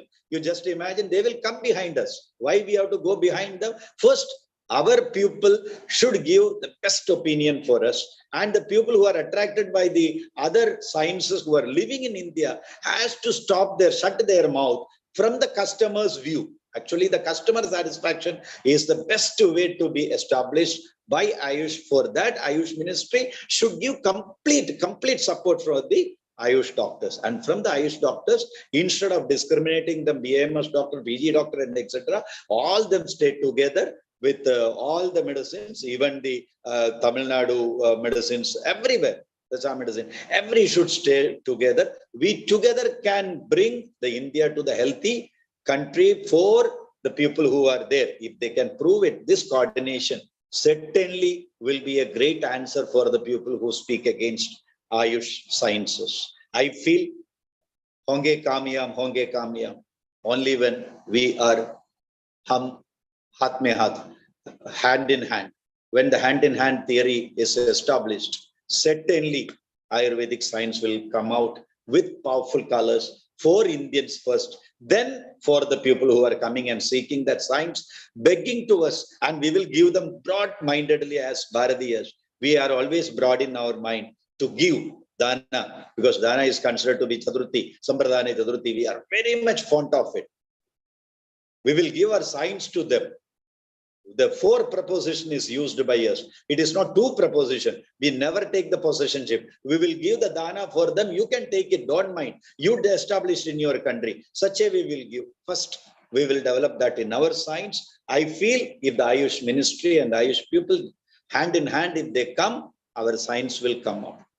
This is what is the well-wish prayer from my side. All are you doctors, you have more experience. I should not speak much.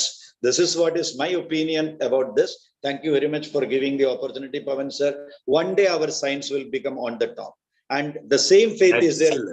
One day our science will be on the top of every language. These 2 things I am dreaming. It will happen one day if the people are standing together.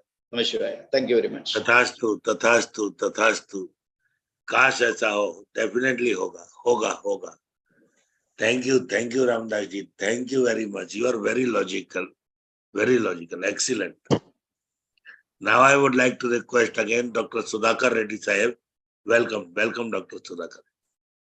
Sir, sorry for inconvenience. No problem. And I would like to congratulate our Ramdas sir for giving a good philosophical background regarding Ayurveda. I'm audible, sir? Agnew, sir, I'm audible?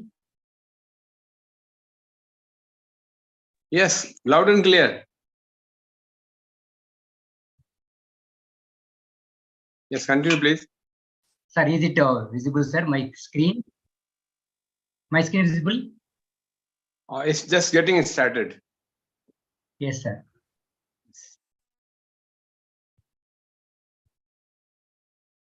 Sir, before criticizing our medicine, the allopathic people should think about their history. Ours is a 5,000 years history, and they have only just 19th century. That also they should be able to remember. I hope it is moving, sir. Sharma, sir, is it moving? Visible? It is Hello? visible on PowerPoint mode. You can go for slide mode. Yes, Slide sir. presentation. Now, Yes. sir? Yes, sir. excellent. Yes, sir. As we know today, Zero Tolerance Day, and the first use term is in 1972. Originally, is it in US politics? It refers to the absolute ban of the pesticide heptachlor. It was an insecticide. The phrase zero tolerance is used to describe a policy, practice, or law that provides severe penalties for a certain behavior or offense, with no exceptions made for exception. So here I would like to say that no rule violation will be tolerated. When you follow the rule, when you are true, when you are truthful, then there is no need of any fear of tolerance. But whenever they criticize on our medicine, the answer is only through research, scientific research. I believe only scientific research, which was there in Ayurveda, now their words, their scientific words, you should be able to convey so that the criticism will be reduced. That's why, in my opinion, sir, here I would like to say that there are some researches. So we can propagate these researches through mass media so that people will shut down their mouth, the allopathy people. That's what I would like to say. Researches, example. So every allopathy doctor is having a bad notion that when you use the heavy metals that may damage your kidney or liver. But for this purpose, there are so many researches which underwent, especially by CCRS, that to protect massive trust in Ayurveda, multidisciplinary studies conducted by CCRS, there the associated is safety and efficacy. So this is the best answer for them, those who are criticizing allopathic Ayurvedic medicine, like Aragyavati, Mahayoga Bugulu, Vasanta Kumar Rasa, Mahalakshmi Rasa, Rasamanikya, Makardhvaja, Kajali Yaga, and Rasa Sindura. These are all medicines are widely used by Ayurvedic practitioners all over India. For this purpose, they conducted a clinical trials to see the safety and efficacy under the Golden Triangle Partnership Scheme. And study investigators prepared these researches in good manufacturing practice, certified GMP certified pharmacy, and they performed repeated dose oral toxic studies. So this is very, very important. Dose oral toxic studies as per Organization for Economic Cooperation and Development guidelines. That's called OECD guidelines on Wilster albino rats. All the substances were orally administered in the different levels for 90 days. And clinical signs of toxicity, mortality, morbidity, body weight changes, and feed consumption were observed. After 90 days, they performed hematology, biochemistry, electrolytes, relative organs weight, and histological examination. The study concluded that there were no significant differences in observed parameters between the control and associated treated rats. So in histological examination also, they found no toxicological significant abnormalities related to the associated treatment. Based on the result, the investigators concluded that all the formulations were safe up to the tested high dose levels. So this was one aspect of the associated. This can be given answer to the allopathy people. And again, once again, the Sparna Prashana, what we are doing nowadays, that's also a evidence-based subject. So in the International Journal of Pharmaceutical Sciences, which among the MBAs, that is index journal, that study conducted, subject related to published articles, various journals were searched online through PubMed, Google Scholar, and data articles were analyzed following PICO, that is safety and efficacy pediatric population. Results shows that total 7 clinical studies showing safety and efficacy of Ayurvedic herbometallic preparation in pediatric disorders such as chronic tonsillitis, upper respiratory tract infection, and healthy children were treated with significant effect in their disease condition and reducing the frequency of recurrent infection. So no any adverse or toxic effects of any of these formulations was noticed. Concluded that gold preparations are found quite safe to use in pediatric disorders with proper dose and vehicle as well as in healthy children. And during COVID-19, there were conducted a number of trials, that too especially with the Clinical Registry of India. So whenever we are registered in Clinical Registry of India, that is worldwide accepted. So there, Department of Medicine in National Institute of Medical Science, Jaipur, they conducted a study with composition of the Guduchi, Swasalasa, Ashwagandha, Tulasi, and these medicines are given each tablet form in the 500 mg, and while Swasa Rasa administered in powder 30 powder form 30 minutes before breakfast and dinners. Rest were scheduled for 30 post meals.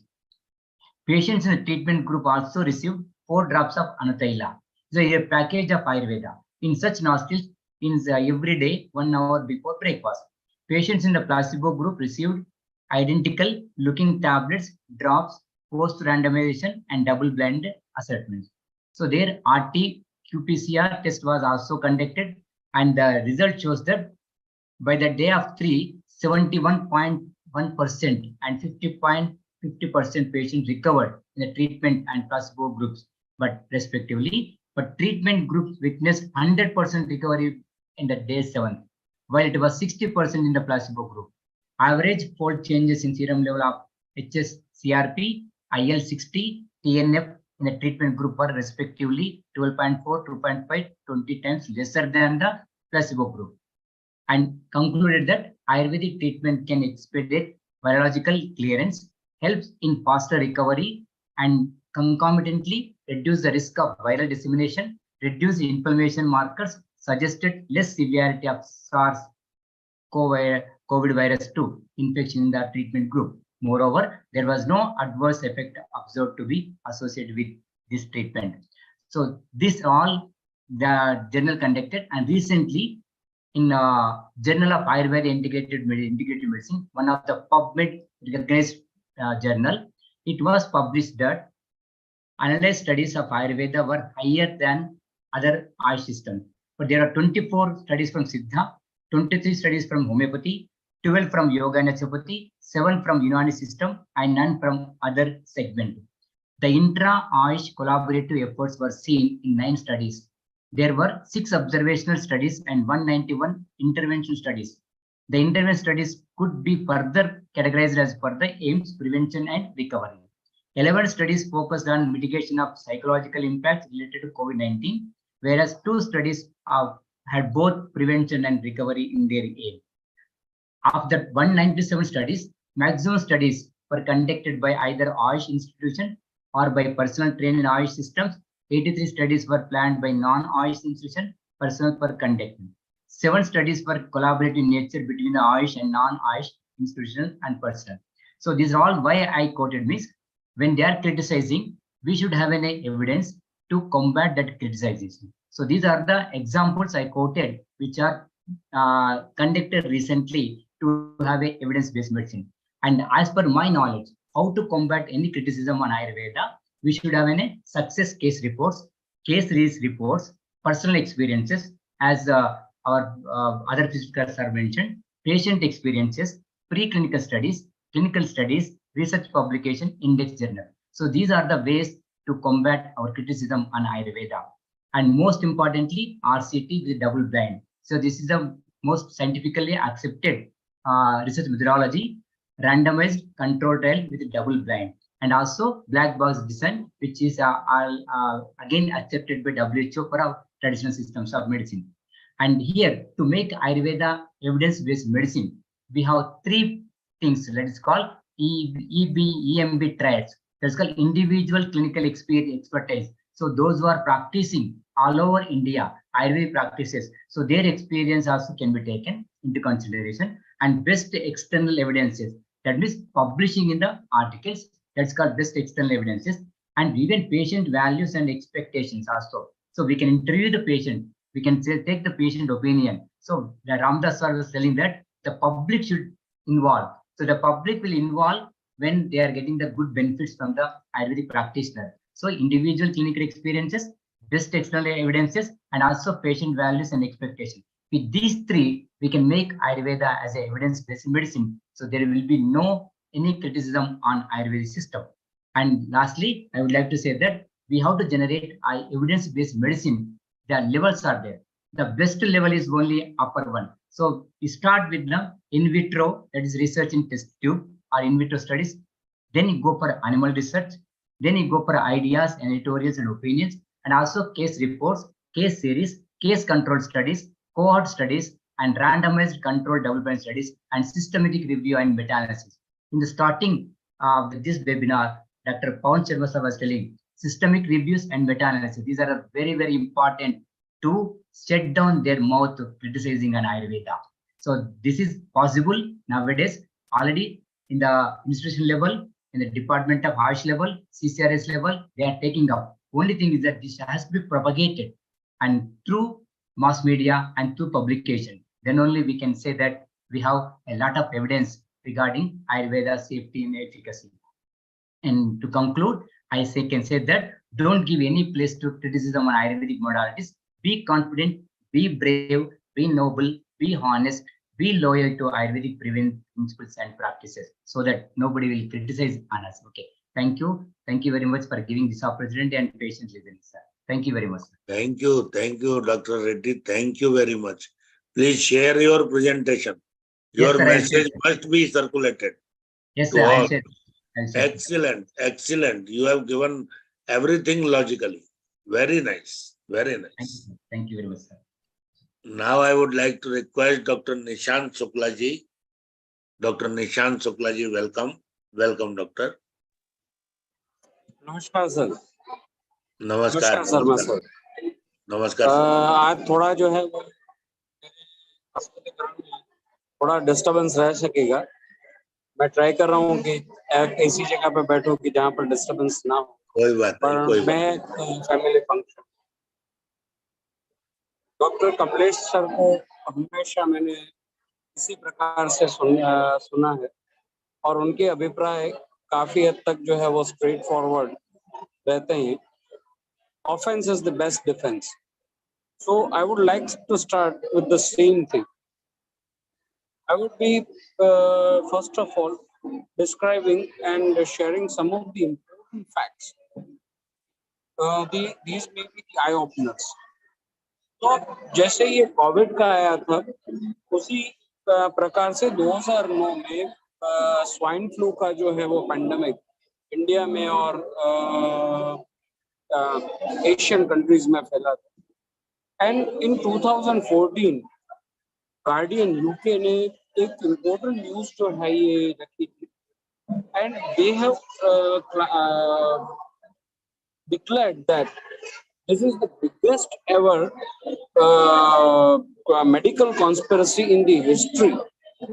तो ये एक काफी important बात है कि the news and the media, the criticism is not based on the scientific evidences or on the proper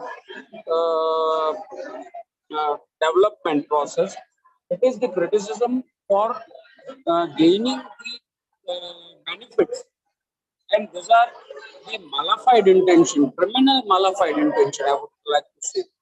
So first of all, we need to have the proper way of addressing all these issues. There are many issues in the Ayurveda. Sir has told that we would be having the interaction or the introspection, and there are several issues where we need to have that one. When we speak of Ayurveda, I am getting this from Ayurveda from AYUSH. When we see the WHO's CAM, that is the complementary and alternative medicine, they have listed so many healing practices among the non-rational and non-pharmacological needs of disease management, and they have not classified Ayurveda as an Ayurveda. That is a part of the herbal medicine. No, but when we see the Ayurveda, it has got its own diagnostic process, it has got its own pathological process, and on the basis of the rational, no doubt, this rational has changed over a period of time.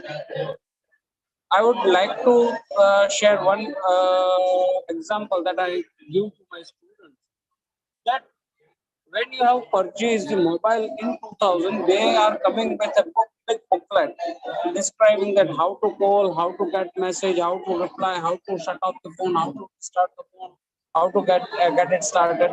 And nowadays, the phones that are coming, they are not having any booklet or any such information. Even the silent features of the mobiles are not described with the literature. They may have the literature in the form of the PDF and one can get it. So this is our change over a period of time in 20 years. This is the same thing that happens with the Ayurvedic text. The Ayurvedic text has been written 35 years back at least. And to understand those, it is a bit difficult. So there may be the changes in the rationals. But from today, we need to have a proper means to get the evidences. So this is the first part. This is basically the part of the introspection. But when we are coming to the Ayurvedic criticism, there are the many factors which is creating such scenario, and we often get the Ayurveda is not sufficient in managing the emergency condition. Now, what is emergency condition? That needs to be defined first, and then any answers can be asked. Now, the common three clinical condition I would like to describe here. When we are coming into pain, when we are coming into fever and diarrhea, the three commonest medical conditions, and reducing the fever or reducing the diarrheal issues will definitely lead to a different complication. The incidence of SIBO, the incidence of IBS is more in numbers in cases in the developed countries where medical system is only the contemporary or the modern medical system. So this is also a very important issue that the criticism is on the Ayurveda and the other alternative medicine. The third point that I would like to highlight in this one is the creating an atmosphere and the public against the Ayurveda. This is the biggest propaganda, and for the chronic ailments also, the patients are not coming to Ayurveda. Whatever the Ayurveda has been in the last 2 years is in the form of the OTC. The Ayurveda products is selling a lot, and the people are taking in the form of the self-care. No doubt the Ayurvedic medicines are quite safe, and adverse reaction is often not observed. Fatal outcomes are not observed as an adverse drug reaction, but there may be the other issues, and the proper consultation and proper examination, proper consultation and proper management is often required. Before a couple of days, we were discussing on the issue of Omicron, and in that one, Guruji was discussed that the Guruji is creating the hepatotoxicity in immunocompromised subjects, those who are suffering from autoimmune disorders. So this is how they are evaluating and how they are propagating, and with only 10 people getting or 5 or 10 people are getting such adverse reaction, what are the medication and what are the food, what are the other, the proper pharmacovigilance has not been described with this news matter. So we need to address to that one. Only the problem is that addressing to this issue is a bit difficult one. First of all, they have got a very sound news backup. They have got a very sound division specially made for these practices. They will propagate the things like anything that we are lacking. So we need to have that how we would react to the condition first. Second thing, what are the points that we would like to highlight? That is not always the thing that we will go and share that the Ayurvedic holistic Ayurvedic medicines are not to show the any adverse effect. But at the same time, we ought to have that proper mechanism of investigation and to justify those false claims. One of the biggest sorry I feel about the Ayurveda, AYUSH 64. Sir would be knowing more about this one.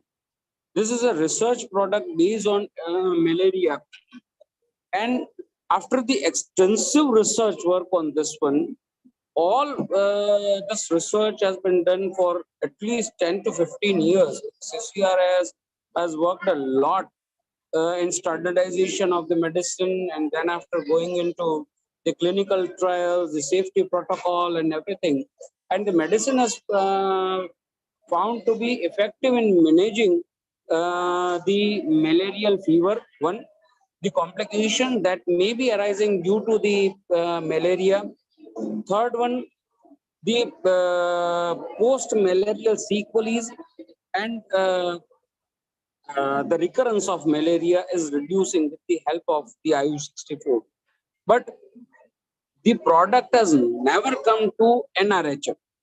The research work has been completed before 3 decades. And in 3 decades, we are not able to make the use. So it is definitely from the resistance of IMA, the medical fraternity. And we are not with these, we are not in the position to include a single drug to the NRHM. Similarly, this drug was evaluated in the aims for the COVID research for the mild to moderate cases.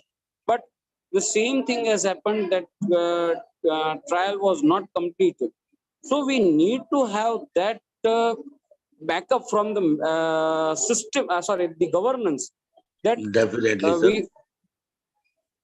so these are my views. I'm not able to, because I was thinking of including the introspection part, which I want to leave it as sir sir said that there would be another seminar on the 12th of the coming month. So I will share my view on that days. If I am speaker, then also. If I am not a speaker, then also. So to generate the evidence and how to make the evidence-based medicine, we need to have a proper way of generating the evidence. These are my views. Thank you very much, sir, for giving me the chance and to speak on a very vital issue. Only the thing is that we cannot take the sword and go and fight like this one, but definitely we need to develop that skill. At least we defend properly and scientifically. Thank you very much doctor Shukla ji, thank you very much. आपने बिल्कुल सही कहा, लेकिन बस वही है ना कि बोलने में तो किसी के रोक नहीं लगाई जा सकती। हाँ, उसको काउंटर जरूर किया जा सकता है, और वो हम लोगों को दिक्कत ये है सर, उन्होंने इस प्रकार से विचारधारा को बदल दिया है। जी जी, ये हमारी सबसे बड़ी मुश्किल है। मैं जानता हूँ sir. Thank you very much. Now I would like to request Dr. Bhupendra Mani Tripathi ji from Charak Ayurved classes, young, energetic, dynamic leader. Dr. Bhupendra Mani Tripathi जी। आप सभी गुरुजनों को मेरा सादर प्रणाम। और आज मैं आउट ऑफ स्टेशन हूँ, लेकिन सर का आदेश है तो मैं प्रयास कर रहा हूँ कि मैं पूरे समय बना रहूं। और सभी पूर्व वक्ताओं के उद्बोधन मैंने सुने, और क्योंकि पिछले 2.5 साल से पूरी तरह क्लिनिकल फील्ड में हूं, तो सर जो ये समस्याएं आ रही हैं उसके पीछे की जो वजह है, उसमें सबसे बड़ी बात यह है सर कि जो लोग आयुर्वेद में हैं, बहुत कम लोग ऐसे हैं जो आयुर्वेद में काम कर रहे हैं। मतलब जितने ग्रेजुएट्स हैं आयुर्वेद में, वो 90% से ज्यादा लोग एलोपैथी में काम कर रहे हैं। और जो लोग सो कॉल्ड आयुर्वेद में काम कर रहे हैं, उसमें 90% लोग ऐसे हैं सर जो क्वालिफाइड हैं ही। मैं जो चीज फेस करता हूं, मैं चिकित्सा अधिकारी हूं यहाँ कौशाम्बी में। हमारे पास पेशेंट आता है सर, तो वो अल्ट्रासाउंड की रिपोर्ट लेके नहीं आता। वो करवा रखा है उसने, लेकिन वो लेके नहीं आया। वो एक्सरे नहीं लेके आएगा। जब उससे प्रश्न करेंगे कि क्यों भाई, आपकी अगर इन्वेस्टिगेशन है तो वो फाइल लेके क्यों नहीं आते। हमने अपने हॉस्पिटल में लिख रखा है कि अपने इलाज के पुराने कागजात और आधार कार्ड अपने साथ ले। तो पता चला जो सो कॉल्ड वैद्य बन के फील्ड में बैठे हुए हैं, जिन्होंने आयुर्वेद पढ़ा ही नहीं है, वो तो सर ना तो रिपोर्ट देखते हैं, ना रिपोर्ट की बात करते हैं, ना किसी दवाई को प्रिस्क्रिप्शन पे लिखते हैं, और ऐसे ही कुछ भी कहीं से मिला के दे देते हैं। और कई जगह ऐसे है जहां लोग डायबिटीज का भी ट्रीटमेंट लेने जाते हैं तो 10 लोग एक साथ जाते हैं, वो 10 को एक ही मेडिसिन वो व्यक्ति देता है, ना इन्वेस्टिगेशन की बात करता है, ना पथ्य पथ्य की बात करता है, और वहां पढ़े लिखे लोग भी चले जाते हैं और उसने आयुर्वेद नहीं पढ़ा। तो जो मेडिकल फ्रेटर्निटी में मैसेज जाता है आयुर्वेद या आयुष पद्धतियों के प्रति, वो ये रहता है कि भाई आयुर्वेद वाले तो बिना देखे भी दवाई दे देते हैं, पेशेंट आएगा वो अपने घर वाले के लिए दवाई की बात करेगा, और आयुर्वेद वाले इन्वेस्टिगेशन की बात नहीं करते हैं। तो वहां पर जो मैसेज जाता है वो ये जाता है कि जो हमारा प्रेजेंटेशन है, जो हमारी समझ है, अच्छा जब जो ग्रेजुएट है आयुर्वेद का, जो पोस्ट ग्रेजुएट है, वो अगर प्रैक्टिस कर ही नहीं रहा है आयुर्वेद में, मैं मिड और नॉर्थ इंडिया की बात कर रहा हूँ, तो सर वहां पर ये मैसेज जाता है कि ये लोग साइंटिफिक वे में बात ही नहीं करते। लेकिन जब प्रैक्टिस की जाए और जब वो कह देंगे कि आयुर्वेद की दवाई मत खाना, किडनी फेल हो जाएगी, लीवर फेल हो जाएगा। मैं आपको एक इंसिडेंस बताता हूँ लास्ट मंथ का। इलाहाबाद में मेरा घर है, प्रयागराज में, तो मेरी बड़ी मम्मी को मैं जॉइंट पेन का ट्रीटमेंट दे रहा था। अब मुझे तो पता है क्या मेडिसिन हम दे रहे हैं, हम तो प्रिस्क्रिप्शन पे भी लिखते हैं, तो थोड़ा घर में ऐसा लगता भी है कि लोगों को घर के आदमी पे भरोसा नहीं होता। तो वो एक आर्थोपेडिक सर्जन को दिखाने चले, तो मुझसे ट्रीटमेंट के पहले वो होम्योपैथी का ट्रीटमेंट लेती थी, कुछ आराम भी था उनको, आयुर्वेद होम्योपैथी सब ले रही थी। जब उनके पास गए तो उन्होंने कहा देखिए ऐसा है कि आप होम्योपैथी आयुर्वेद मत खाइए, नहीं तो आपकी किडनी फेल हो जाएगी, लीवर फेल हो जाएगी। हमारे ताऊ जी ने उनकी बात मान ली और वो एलोपैथी शुरू कर दी, आयुर्वेद भी बंद कर दी, होम्योपैथी। उनको जो रिलीफ थी उनको और प्रॉब्लम होने लगी। उन्हीं आर्थोपेडिक सर्जन का जो पेशेंट है मेरे पास 3 दिन पहले आया, मैंने उसको ट्रीटमेंट दिया, दूसरा पेशेंट, और उसको आराम मिल रहा है। तो मेरा कहने का मतलब ये है कि एक तो उनको मैसेज गलत है, जो पूर्व वक्ताओं ने कहा कि वो जानना ही नहीं चाहते दूसरी पद्धतियों को, ना मानना चाहते हैं, ये तो बिल्कुल फैक्ट है। लेकिन हम भी तो ये देखें कि 100 50 किलोमीटर के रेंज में कोई भी ऑथेंटिक आयुर्वेद की प्रैक्टिस करने वाला व्यक्ति है ही नहीं। पूरी तरह से पूरा एरिया खाली है। लोगों में एक भ्रांति है कि रूरल एरिया में आयुर्वेद नहीं चलता, लोगों को भ्रांति है कि आयुर्वेद की दवाइयों का साइड इफेक्ट नहीं होता, लोगों को भ्रांति है कि नहीं आयुर्वेद में बड़ा धीरे धीरे आराम होता है। सर मेरी पोस्टिंग तो रूरल एरिया में ही है, हम कहते हैं सेमी अर्बन एरिया है, लेकिन वहां तो आयुर्वेद समय से काम कर रहा है, आयुर्वेद लोगों को ठीक भी कर रहा है, और आयुर्वेद ने एलोपैथी वालों के बीच में अपना झंडा गाड़ा हुआ है, बुलंद किया हुआ है। वहां लोगों को ये मानना पड़ता है कि नहीं एक व्यक्ति पहुंचा है। और मेरे साथ पॉजिटिव चीज ये है सर कि मैं अपने डिस्ट्रिक्ट में जहां मेरी पोस्टिंग है, इकलौता पीजी करके वहां पर आयुर्वेद में गया हूँ। हम डंके की चोट पे बात करते हैं। अगर सर मैं कहता हूं कि मैं ब्लड प्रेशर को 170 सिस्टोलिक और ब्लड ग्लूकोज लेवल अगर 200-250 है, हम उसको अपनी मेडिसिन से मैनेज कर सकते हैं, तो हम उसकी ही बात करें ना। हम ये क्यों कहें कि टाटा मेमोरियल से लौटा हुआ जो पेशेंट है उसको हम गारंटी के साथ ठीक कर लेंगे। तो हमें सर एक जो शास्त्र हमारा कहता है, उन्होंने हर चीज साध्य है, कृष्ण साध्य है, असाध्य है, या जो भी, तो हम उस लिमिट में बात करें और उसको साइंटिफिक वे में बात करें। अगर हम कहते हैं नहीं भाई, जैसे मैंने कहा सर कि 170 तक हम जो ब्लड प्रेशर है उसको तो हमें उतनी की ही बात करनी चाहिए। तो जो लोग पढ़े नहीं है सर आयुर्वेद को, जो क्वालिफाइड नहीं है आयुर्वेद में, वो क्या करते हैं, गारंटी देते हैं हर चीज की, और वो मैसेज गलत जाता है। और चूंकि लॉबिंग इनकी इतनी लंबी है कि इनके हॉस्पिटल में पेशेंट, और अगर धोखे से कोई आयुष प्रैक्टिशनर है और उसने कहीं से भी एलोपैथिक मेडिसिन का प्रयोग किया है और उसमें थोड़ी भी, तो बता देंगे वो आयुर्वेद की दवा लेने से ऐसा होता है। मैं सर आज से 15 साल पहले एक डर्मेटोलॉजिस्ट थे इलाहाबाद में, किसी केस को लेकर उनके पास गया, ल्यूकोडर्मा का ट्रीटमेंट लिख रहे थे वो, तो उन्होंने देखा मैं जैसे लिखा ट्रीटमेंट, मैंने कहा एलोपैथी के इतने बड़े डर्मेटोलॉजिस्ट और ये चरक कंपनी की पिगमेंटो लिख रहे हैं, वो एक्सट्रैक्ट लिख रहे हैं बाकुची का, वो लिख रहे हैं लिवर टॉनिक आयुर्वेद की। अभी पूछ लिया जाए किसी भी एलोपैथिक प्रैक्टिशनर से 5 लिवर टॉनिक का नाम बता दीजिए,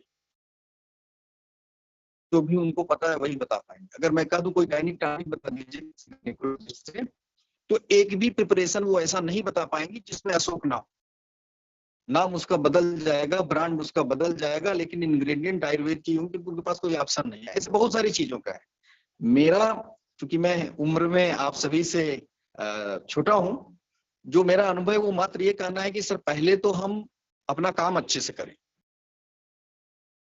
दूसरे जो लोग आयुर्वेद में हैं वो आयुर्वेद में प्रैक्टिस करें, केवल डिग्री लेके डॉक्टर ना बने। और जब वो मिक्स प्रैक्टिस या जनरल प्रैक्टिस और इस तरह में आ जाएंगे तो काम ही नहीं कर रहे हैं। दूसरा, जॉब सिक्योरिटी नहीं है, इसलिए नर्सिंग होम जितने हैं एलोपैथी के वो सब आयुष वाले ही चला रहे हैं, ड्यूटी डॉक्टर्स वहां पर आयुष वाले ही हैं।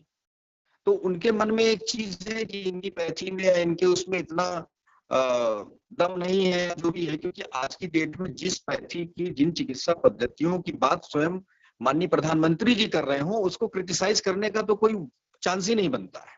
लेकिन जब प्रधानमंत्री जी भी कहते हैं तो वो यही कहते हैं कि आप लोग अपनी बात जो है वो प्रामाणिकता के साथ और प्रॉपर प्रेजेंटेशन के साथ, प्रॉपर तरीके के साथ, हमें दबने की जरूरत ही नहीं है कहीं से, हम इंफीरियर तो है ही नहीं। और जैसा सर ने कहा कि अगर दलवी सर कह रहे थे कि अगर हमारी पैथी में एविडेंस ना होता, सत्यता ना होती, प्रामाणिकता ना होती, तो हम 5-5 हजार साल सर्वाइव कैसे करते। कभी भी आयुर्वेद में सर जब बात आती है, आज चाहे कोरोना की बात करें, ये स्वाइन फ्लू करें, कोई सी भी बीमारी की बात करें, वो सब चीज सिद्धांतों में उन्होंने लिखा है कि इसको हमको कैसे मैनेज करना है। कि अगर हम रोग का नामकरण न कर पाए तो हमें वहां लज्जा की बात नहीं, किसी भी डिजीज को उठा के देख लें, उसमें 3 ही चीज होती है सर, रोग की प्रकृति, रोग का अधिष्ठान, रोग का समुत्थान। चरक सूत्र 18 का रेफरेंस है, वहां पर उन्होंने लिखा कि विकारा नाम कुशलो न जिरियात कदाचन नहीं सर्व विकाराणाम नाम तो अस्ति ध्रुवा स्थिति, की सभी रोगों का नामकरण नहीं कर सकते, समय के साथ टर्मिनोलॉजी बदल जाए। तब ये हुआ कि भाई कैसे डायग्नोज करें, कैसे ट्रीटमेंट करें, तो उन्होंने वहीं फिर लिखा 46 नंबर श्लोक में कि तस्मात विकार प्रकृति यानी नेचर ऑफ द डिजीज, अधिष्ठान अंतराणी च साइट ऑफ द डिजीज, समुत्थान विशेषाच बुद्धवा कर्म समाधि, और उसके जो इटियोलॉजिकल फैक्टर्स है उसके आधार पर हम ट्रीटमेंट करें। तो ज्यादा समय न लेते हुए अपनी बात को समराइज करते हुए मैं फिर से अपनी बात को यही तो करूंगा कि हमें निश्चित रूप से पब्लिश भी करना है, पब्लिसिटी भी करना है। साइंटिफिक जर्नल्स में हम अपनी बात कहें, अपना केस प्रेजेंटेशन में सब करें, लेकिन हम सिर्फ जो काम करें वो चाहे मीडिया में हो, चाहे सोशल मीडिया में हो, हर जगह वो आए और पब्लिक के बीच में, जब पब्लिक को लाभ मिलेगा। आखिर में कोविड काल में यही तो हुआ, हम सभी कोविड काल की बात करें, जब पब्लिक के लिए कोई चीज लाभप्रद हो तो उसकी स्वीकार्यता अपने आप ही बढ़ जाएगी। एलोपैथी की जो स्वीकार्यता ज्यादा थी या ज्यादा है, उसकी वजह यह है सर कि एलोपैथी में एलोपैथी का काम करने वाले लोग बहुत हैं। उत्तर प्रदेश जैसे राज्य में जहां 23 करोड़ से ज्यादा की पॉपुलेशन है, वहां पर सरकारी जो आयुर्वेद के अस्पताल है वो 2105, केवल 2105, 23 करोड़ की पॉपुलेशन में, तो ये संख्या नगण्य है। तो मेरा मात्र सबसे ही आग्रह है कि जो लोग प्राइवेट सेक्टर में आयुर्वेद के लिए काम कर रहे हैं या गवर्नमेंट सेक्टर में आयुर्वेद के लिए काम कर रहे हैं, वो पूरे समर्पण के साथ आयुर्वेद में काम, और जिस डिजीज पर कॉन्फिडेंस है कि हम वो सही कर लेते तो उसी की बात करें ना। अगर 4 लोग डायबिटीज के लिए बढ़िया काम कर रहे हैं, 4 लोग हाइपरटेंशन में, लोग स्किन डिजीज, वो इस लेवल का होना चाहिए कि वो बात ऊपर तक जाए, और जो पब्लिक को बढ़ेगी तो सरकार को, सिस्टम को, पॉलिसीज को, सबको करना पड़ेगा। बेली एंड लव एलोपैथी में, मॉडर्न मेडिसिन में बहुत अच्छी बुक है सर्जरी की, उसमें भी इन्होंने 4 सूत्र को इंक्लूड किया कुछ साल पहले। ये 4 सूत्र और जो भी आयुर्वेद की विधियां हैं, इनको ये लोग एक्सेप्ट ही नहीं करते। तो वहां पर जब इनको इनके लिए उपयोगी लगा, उसको वहां पे इंक्लूड किया।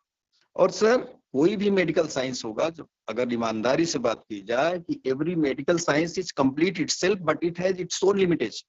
तो हर चिकित्सा पद्धति की अपनी एक सीमा है, अपनी विशेषताएं हैं, कुछ लैकिंग है उसमें, जिसको इंटीग्रेटेड अप्रोच से पूरा किया जाता है। मतलब इसको ऐसा समझें कि जैसे एक कार होती है तो उसमें टायर किसी और कंपनी का लगता है, इंजन किसी और कंपनी का लगता है, उसका इंटीरियर कोई और बनाता है। उसी तरह से ह्यूमन वेलफेयर के लिए जहां आयुष पद्धतियों की आवश्यकता है, निश्चित रूप से हम लोग रोगों को रोकने में और रोगों के ट्रीटमेंट दोनों में काम करेंगे।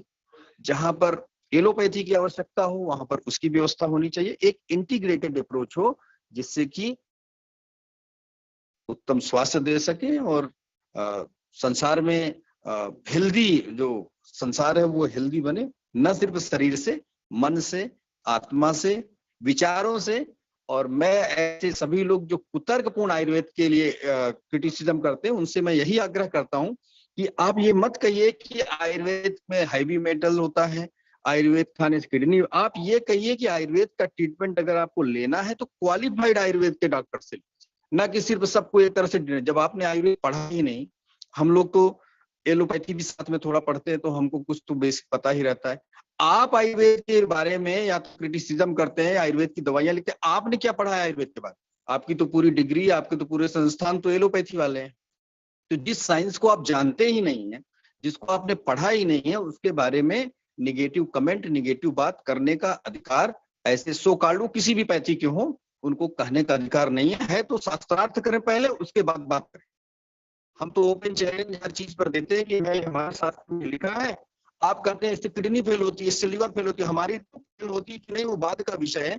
आप कैसे फेल होते हैं गूगल करके एक भी मेडिसिन का नाम डालेंगे उसमें क्या है। तो आपकी सोच है कि ये दवाई आपका ये नुकसान करेगी, तो हमारे के बारे में क्यों कमेंट करते हैं? आपकी जो दवाइयां बांग्लादेश जैसे देश में बैन है वो हिंदुस्तान में चल रही हैं, उसके लिए आपका कानून, आपकी पॉलिसी काम नहीं कर रही है। जो दवाइयां डेवलप्ड कंट्रीज में बैन हो जाती है वो 20 साल तक आप डेवलपिंग कंट्रीज में ले आके पूरा डंप कर देते हैं और वो चलता रहता है। तो पहले अपने गिरेबान में झांकें। और मुझे ऐसा लगता है सर कि जो लोग कॉन्फिडेंटली काम करेंगे आयुर्वेद में, वो निश्चित रूप से किसी भी मंच में ओपन चैलेंज करेंगे और ऐसे लोगों को जवाब दे पाएंगे। इन्हीं सब बातों के साथ मैं अपनी वाणी को विराम देता हूँ। सादर प्रणाम। बहुत खूब, बहुत खूब। वाह भूपेन जी, वाह, आपने बहुत सही बातें कही। मैं अब कमेंट्स के लिए professor V K Agnihotri sir, then session open. आदरणीय अग्निहोत्री सर। धन्यवाद। प्रणाम सर, प्रणाम प्रोफेसर पवन कुमार शर्मा जी। 567वीं वेबिनार रात के 9:30 बजे, 7 अतिथि वक्ता और 700 विवेचनाएं। What I feel that the persons who joined today poured fullest of their knowledge and experiences in our today's webinars platform. Resultantly, they all came with their different commentary, different reaction, action, and future planning. We start with Professor Kamlesh Sharma ji. Today, in today's galaxy of guest speakers, we could cover only 3 pathies: Ayurveda, homeopathy, and Unani. While as Ayurveda persons are much more there, especially persons belonging to Ayurveda and also belonging to Sastravrat. Under the heading of Sastravrat and Sadavrat, intolerance is not there. We have got such a big framework saying with confidence that Vasudhaiva Kutumbakam. Allopathy is the smallest thing. We consider Sarve Santu Niramaya. Ma Kaschit Dukbhag Bhavet. These are our approach, mental approach, and our emotion for every living being, every creature. So I, for the first time, heard so furious Vaidya Kamlesh ji that which went in some way in my mind that Shate Shatam Samacharit. If any person is coming with the Shatata, naturally, how long we will protect ourselves, we have to be offensive. But at the same time, you see, Dr. B.M. Tripathi, first start and last, I am just talking. He was really pinpointed, noticed that those who are working with the Ayurvedic medicines, they are not well qualified and working in the remotest area. Of course, they are proceeding with the mixopathy. And those who are well qualified, MD and PhD, most of the time they are giving their services in the Ayurvedic colleges and institutes, of course, limiting themselves to the to the OPDs. Now the point comes for the criticism. We all know, as per the proverb and station, that work sounds more to the words. Our works are so well established, they will come and accept. But how long we will wait and be in list of their certificates that we are having our knowledge or the science data based, and see the fun. The moment which is being accepted worldwide or WHO, they start practicing with that preparation. It is not unfair, rather to speak the name of Dr. our Avdesh Pandeyji. He is coming from allopathy, MBBS, and also having a very good efficiency over the radio diagnosis. But he is most keen. He is not only pro Ayurveda, but most keen to learn lot of things which are well established in Ayurveda, and then they start teaching us that your Ayurveda good. When they restrict that you are allopath, why you are going to take any medicine from a dentist of allopathic nature? You should apply your pathy or your pathy's preparation. Then why he is interested to prescribe us our Ayurvedic path system without having any qualification for serving or prescribing these medicines? So you should be very honest enough to proceed with. What are we are having in a fair manner? We are having in our history of 5,000 itself. See how unfortunate we are. We are having 1.40 lakh preparation formulation, and hardly we are having, with the grace of the manufacturer pharmacies, we are having hardly 350. So out of 350, they are all just blaming and criticizing that this is doing like that, this is damaging like that. Hardly we are left with 400 or 350 patients, simply because of the manufacturer company they are providing us and we are treating with. So today's discussion have a very good vital topic, talking about the zero tolerance. Our tolerance must be in favor of the patient's benefit, but our zero tolerance must be over our criticism. Any pathy, it may be homeopathy, it may be Unani, Siddha, Somarappa, Ayurveda, Yoga, they are doing with their principles. We are well established, having a deep roots of our principles, and we are not going to compromise with the principles. While other pathies are keep on changing. There's that, as the science itself is an ongoing process. So goes the case with such things. We have got not only traditional, with all the good things we can do for last thousands of years. So this is our overall comment on the person. Though of course we have got a very good professor. कल sir हम लोगों की 2 webinar हैं.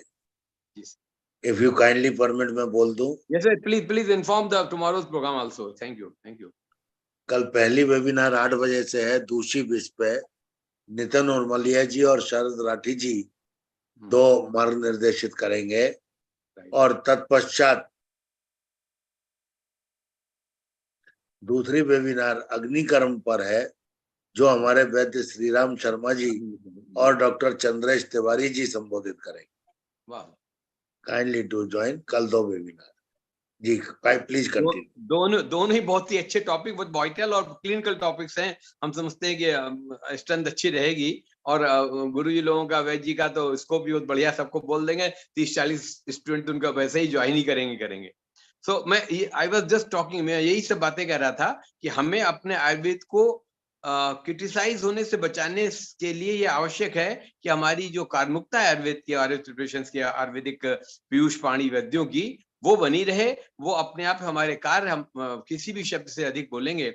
और रही बात राजकीय pressure मिलने का, प्रोफेसर रामदास जी बतला रहे थे, तो उन्होंने ये बात की बहुत ही सरल शब्दों में. Doctor A.K. गुप्ता जी ने अपनी बात रखी कि होम्योपैथ के संग ये होता है, फायदा होम्योपैथी की दवाई से हो रहा है, और कह रहे हैं साहब नहीं, ये तो कुछ करती नहीं है, मैं तो वैसे ही ठीक हो जाना था. बहुत दृष्टांत, so many examples they put forward. So हमें रिजल्ट केवल इसी बात को लेकर मिला कि जहां उन्हें हमारी चीज अच्छी लगेगी, वो तो आंख बंद करके ले लें। जैसे डॉक्टर बता रहे थे अपने त्रिपाठी की अशोकारिष्ट हो गया, कोई भी चीज अशोका उन्हें लेना है, बासा उन्हें लेना है, हर चीज तो वो ले लेते हैं। और लंबी लड़ाई रामदेव जी ने उन्होंने लड़ी अपने कोरोना किट के नाम पर, और उनको मैंने एक्सेप्ट करना पड़ा। उन्होंने जिन चीजों को यूज किया और बाद में उनके लिए खुद ही विड्रॉ बना 40 mg वाइसोलॉन तक देते रहे, पता नहीं क्या क्या करते रहे। तो मुझे तो किसी को क्रिटिसाइज करने का मतलब नहीं, मैं तो हर प्राणी मात्र है, सब अपनी पैथी के संग कमा रहे हैं, खा रहे हैं, खर्च कर रहे हैं। सबकी अच्छाइयां लीजिए, लेकिन दूसरे की अच्छाइयों को बुराई के दृष्टिकोण से क्रिटिसाइज करके मरीजों को दिग्भ्रमित करने की आवश्यकता नहीं है, मरीज और उनके अटेंडेंट को, जिससे कि वो जिनको लाभ मिल सकता है, जहां हमारी दवाइयां काम करती हैं, हमारे पीयूष पाणी वैद्य काम कर रहे हैं, उनके मनोबल को हानि पहुंचाना, फिर हमारे प्राणी मात्र के अंदर जो एक अपना भी पित्त दोष होता है, वो फिर उल्बण हो सकता है, पित्त प्रकोपावस्था हो सकती है। अब वो अगर वाणी पे आ गई तो वो फिर माने सहनशीलता के दायरे को फिर क्रॉस कर सकती है। इसलिए हमें सहनशीलता के अंतर्गत अपनी बात की, अपने विचारों को इस ढंग से स्थापित करना है कि हम सही हैं और युगों से हैं। इसलिए हम इतने सच्चे हैं कि हमें दूसरे के पंख प्रक्षेपण से हमें हम पर असर पड़ने वाला नहीं है। ये राजकीय प्रशय होना अलग चीज है, लेकिन विद्वता पर हमें अच्छे से आदर है। पंडित सत्यनारायण शास्त्री जी काशी में, उनको जब पद्म विभूषण मिला तो उन्होंने कह दिया मुझे आवश्यकता नहीं है, अगर आपको है तो गवर्नमेंट मशीनरी उनके घर जाके भिजवाया था। राजेंद्र प्रसाद जी हमारे प्रथम राष्ट्रपति, उनसे इलाज लेते थे और उनके घर जाके झाड़ू लगाने पर विश्वास करते थे कि हम झाड़ू लगा देंगे तो मेरा रोग टल जाएगा। ऐसे ऐसे महान विभूतियां हुई हैं, महान विचारक थिंकर हुए हैं भारत में और बड़े पदों पर रहे, और उन्हें वैद्यों को सराहा है, उनकी कीर्ति है। ये हमारे वैश्वदेव त्रिगुणा जी रहे हैं, पूरे राज्य के प्रशय के साथ में उन्होंने अपने मान सम्मान भी पाया। तो अच्छा, एक चीज और जो इन्होंने अच्छी बात बताई कि ये जो मिक्सोपैथी करते हैं बच्चे, तो वो खुद ही आयुर्वेद पर नहीं स्टैंड करना, तो उनको दूसरों को कुछ ना कुछ कमेंट करने का मौका मिल जाता है। तो इन्हीं शब्दों के साथ में अपनी वाणी को हम यहाँ पर न केवल विराम देते हुए, आज के हमारे जो गेस्ट स्पीकर्स के बाद जो ज्ञानार्जन हुआ है, उसमें हम चाहेंगे कि हमारे अच्छे अच्छे वक्ता लोग के अलावा हमारे जो प्लेटफॉर्म से जुड़े हुए, सबसे पहले हम वैद्य जी को बुलाना चाहेंगे। वैद्य श्री राम शर्मा जी के पास अपार अनुभव है और शासकीय लड़ाई या पैथी की लड़ाई से हटके हम अपनी गरिमा को दिखलाएं और अपनी मर्यादा को बनाए रखते हुए ये बतलाने की कोशिश करें कि हम किसी के प्रति दुर्भाव नहीं रखते हैं, लेकिन सभी लोग मरीज के प्रति जरूर भी सद्भाव रखें और उनको बिना किसी विद्वेष की भावना से उनके जो लाभ मिल सकता है वो बतलाने के हमेशा अग्रसर है। बहुत बहुत स्वागत है वैद्य जी। श्री राम शर्मा जी, नमस्कार। Thank you. आपकी आवाज म्यूट है जी सर। प्रणाम। अब आ रही है सर? जी आगे आइए। प्रणाम प्रणाम सर। हाँ सर, प्रणाम प्रणाम। पवन जी को, सभी आपको, अग्निहोत्री जी को और सभी को प्रणाम। आप सभी ने बहुत अच्छा बोला है और आपने अभी सारा सारांश भी बताया है कि भाई जनता की सेवा को हमें निष्काम भाव से करनी है, लेकिन जो लोग आयुर्वेद में प्रवीण नहीं है, केवल डिग्री मात्र ली हुई है, उनका तो भाई आवश्यक है कि वो अपने आयुर्वेद के प्रति वो समर्पित होकर कार्य करें। मुझे थोड़ा सा एक अनुभव रहा, 10 हमारे जनरल हॉस्पिटल में MS जनरल सर्जरी, मेडिसिन के और ENT के सारे सर्जन वगैरह सब बैठे थे और मैं ज्वाइन करने गया तो उन्होंने कहा कि ये कौन है आयुर्वेद में, आप क्या करते हो? मैं आयुर्वेद फिजिशियन हूँ। अच्छा, आपके सर्जन भी होते हैं क्या? उन्होंने सीधा कमेंट किया। नहीं, कोई बात नहीं, हमने सुन लिया। फिर वो उनमें से एक सर्जन थे और फेमस थे, वो PMO भी बने थे, उनके पास चार्ज था और मैं उसके जूनियर में उनको क्या कह सकता था क्योंकि वो सीनियर थे। तो उन्होंने थोड़ा सा ऐसा अवॉइड टाइप रखते थे। तो मैंने उनसे पूछ लिया एक दिन में, सर आपका एडमिशन कब का है? बोला मेरा जोधपुर मेडिकल कॉलेज में 65 के आसपास का एडमिशन है। और मैंने कहा सबसे पहला मेडिकल कॉलेज कब खुला और उससे पहले क्या थे? तो बोले SMS कॉलेज जो जयपुर है वो भी 54 का है। तो उससे पहले कौन थे? अरे यार, कोई आयुर्वेद के वैद्य वगैरह लोग थे कोई? अच्छा, मैंने कहा वो कोई चिकित्सक नहीं थे? 54 से पहले यानी 47 में भारत आजाद हुआ है। आज आप पूछ लिए लखनऊ मेडिकल कॉलेज कब का है, 54 से पहले का नहीं होगा ज्यादा से ज्यादा। उससे पहले कौन थे? कोई चिकित्सा ही करते होंगे वो लोग भी। मैंने उनके ऊपर एक प्रश्न दिया है, मैंने कहा बताइए जरा कौन थे वो लोग, काम करते थे, कितनी अच्छी भस्में बनाते थे, कितना स्वयं का काम करते थे बड़ी मेहनत से, जिन्होंने चाहे स्कॉर्पियन बाइट किया है पर चले पोटाशियम परमैंगनेट और ग्लिसरीन मिला करके उन्होंने ठीक किया उसको। दांत में दर्द हुआ है, दूधी का जरा सा दूध लगा करके दांत से कीड़े निकाले उन्होंने, चाहे वो कलौंजी का यूज किया है, चाहे प्याज का बीज लेकर के और धुआं करके भी उन्होंने दांत का दर्द बंद किया है। तो वो लोग, उन्होंने समर्पित थे आयुर्वेद के प्रति हर समय। बच्चों का निमोनिया क्या, डस्ट एलर्जी क्या, आज भी हमारे पास डस्ट एलर्जी के पेशेंट आते हैं और वो दुनिया भर में घूम के आते हैं, कोर्टिजोन खा करके आते हैं, वो सारे बहुत सारे लोग आते हैं। तो आयुर्वेद के प्रति जो समर्पित है वो तो कभी उसको कोई दिक्कत नहीं आएगी। लेकिन जो लोग टॉन्टिंग करते हैं थोड़ा बहुत, तो हमको थोड़ा सुन करके धैर्य तो रखना पड़ेगा। अब एक कलेक्टर साहब के पास मिलने गए हम, वैसे ही चुनाव के टाइम छुट्टी लेनी थी कुछ डॉक्टर्स को, तो कलेक्टर साहब ने कहा मेरे छोटी छोटी गांठें हो रही है, आईएएस थे, और उन्होंने कहा भाई ये बताइए मेरे ये क्या चिकित्सा हो सकती है। तो मैंने कहा अच्छा, वो इंटरनेट पे सब कुछ देख चुके थे, उन्होंने इंटरनेट पे सब कुछ देख लिया था। तो मैंने उनका कांचनार गूगल का प्रयोग और आरोग्य वर्धनी का प्रयोग आपको करना है, तो कि मैं कांचनार गूगल तो ले चुका हूँ। मैं कितना लिया कि 15 दिन, मैंने कहा नहीं 3 महीने से ज्यादा ले आप। जब आपको कॉन्फिडेंस नहीं होगा, आपको आईएएस देखता है, आपको आरएस देखता है, आपको नगर पालिका के मेयर देखते हैं, आपको एमबीबीएस देखता है, एमएस देखता है, आपको अपनी छवि अच्छी रखनी है। मेरा कहने का तो मतलब यही है, आपकी छवि अच्छी है, आप काम बढ़िया कर रहे हैं कॉन्फिडेंस से। तो अब हमारे पास तो अग्निकर्म के लिए लोग, यार अग्निकर्म तो पुराने लोग ऐसे ही लगाते थे, उनसे क्या होता है। अब यार आप, मैं कहा बैठो 2 मिनट के लिए और आपको 2 मिनट बाद मुझे बता देना कितना आराम है। कल अग्निकर्म का इनको सबको कहिए देखें, उसके बाद में आपको तो मैंने वीडियो भेजे हैं। तो अग्निकर्म का, जलोका का और रक्तमोक्षण का किस जगह क्या प्रयोग करना है, धीर वीर गंभीर जो है। अच्छा, एक आयुर्वेद के चिकित्सक को निश्चित रूप से योग का अभ्यास, योगी होना चाहिए, और किसी महात्मा का अगर सानिध्य मिल जाए तो बहुत अच्छा है। वो नम्र रहे, विनम्र रहे और अपने आयुर्वेद के प्रति समर्पित रहे, तो कभी कोई दिक्कत नहीं आएगी, किसी भी हालत में कोई परेशानी नहीं आएगी। और आप खुद छोटा सा एम्पिसिलिन, टेरामाइसिन, अच्छा टेरामाइसिन क्लोरामफेनिकोल को हमने भी देखा है। उस टाइम वो साइंटिफिक थे जब वो बाजार से पैसा कलेक्शन कर रहे थे, और आज सारे आउट हो गए बाजार से, तो आज वो अनसाइंटिफिक हो गए। इनसे पूछो किसी से, मैंने पूछा बहुत सारे लोगों से, मैंने कहा क्लोरामफेनिकोल तो बहुत अच्छा एंटीबायोटिक था, वो बाजार से कैसे चला गया। एक व्यक्ति ने मेरे को, फार्मेसी का बहुत सीनियर आदमी था, उसने कहा सर ये सब बाजार के फंडे हैं, जब तक उसने पैसा इलेक्ट करना था कर लिया, और जब उसके साइड इफेक्ट आने लगे तो लोग कह दिया साहब ये तो साइंटिफिक नहीं है, और वो सारा बिस्तर बोरी बांध के चले गए। तो उनके एंटीबायोटिक भले बाजार से चले गए, उनमें ताकत नहीं थी, लेकिन हमें ये बता दो कि आंवला बाजार से चला गया क्या, हल्दी बाजार से चली गई, गिलोय बाजार से चली गई क्या।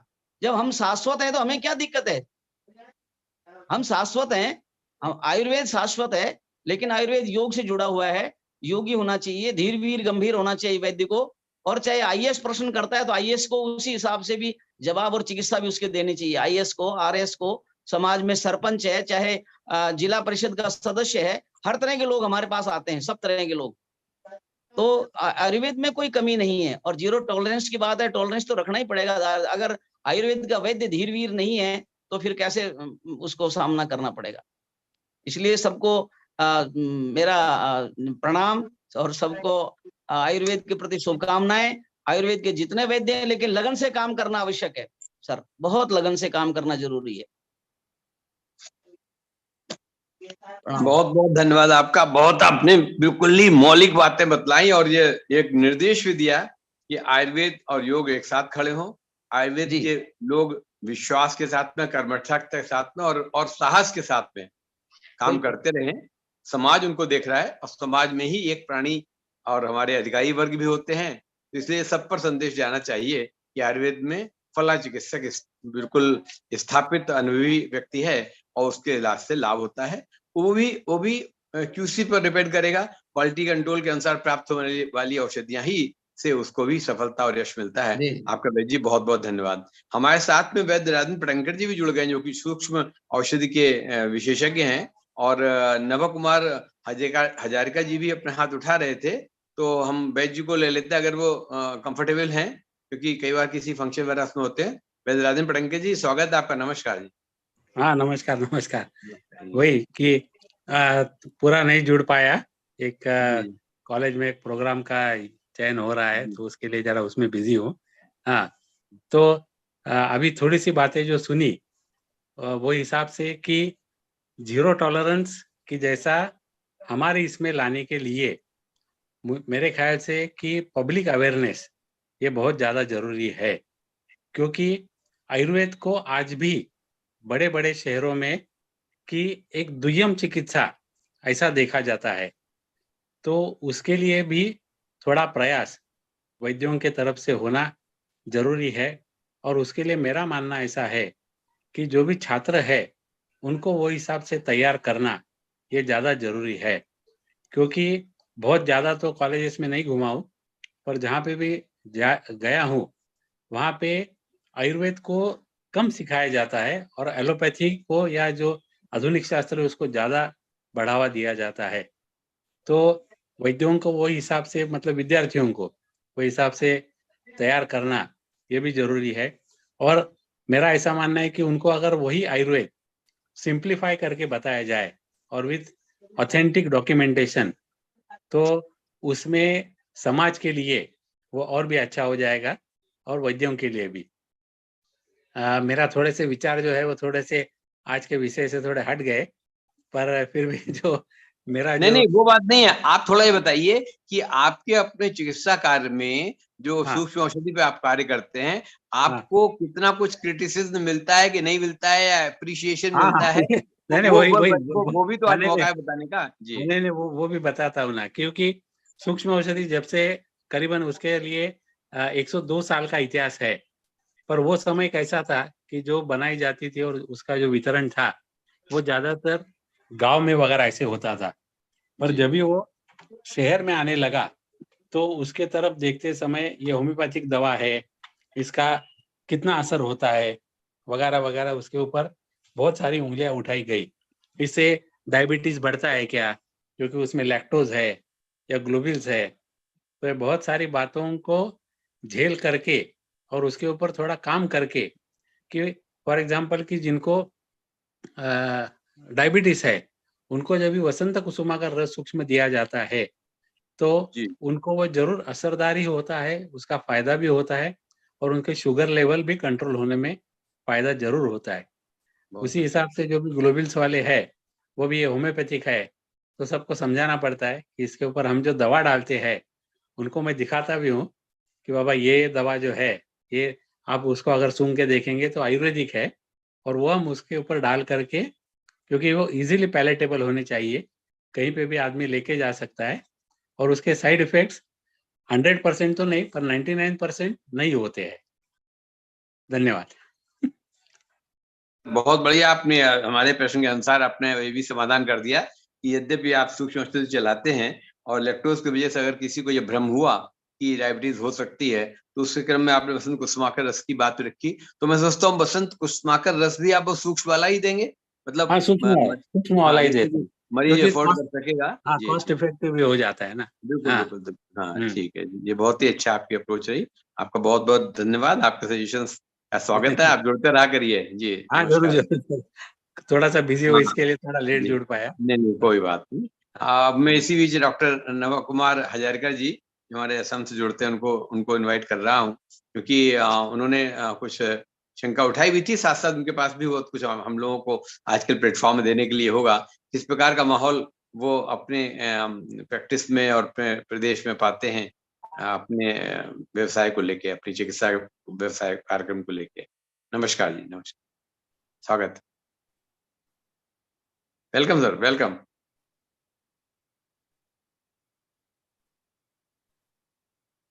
आवाज नहीं आ रही आपकी।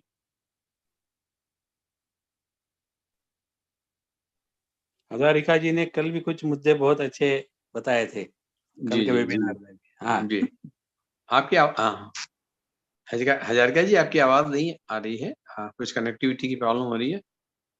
चलिए जब तक वो जुड़ते हैं साथ में, हमारे साथ में अभी भी हमारे नितिन उर्मालिया जी जुड़े हुए हैं। कल भी उन्होंने अपनी अच्छी बातें रखी है, और क्योंकि वो उससे जुड़ते हैं, हमारे अगर तंत्र से जुड़ते हैं, तो उनका एरिया बिल्कुल अलग हो जाता है। उनके लिए जहाँ तक सब्जेक्ट वाली बात है, वहां तो पोस्टमार्टम तो उन लोगों के कब्जे में ही है, मॉडर्न मेडिसिन वाला हॉस्पिटल कब्जे में, लेकिन अदरवाइज जो टॉक्सिसिटी का मामला है या फूड पॉइजनिंग का मामला है, तो उसमें गैस्ट्रिक लिवास वगैरह का तो उन पर डिपेंड करते हैं। रेस्ट में अगर तुमसे क्या कुछ करते हैं। हाँ नमस्कार, आइए हो गया, आपको ज्वाइन हो गया ना जी, स्वागत है।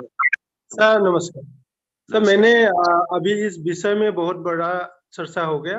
This is very nice discussion on this particular zero tolerance.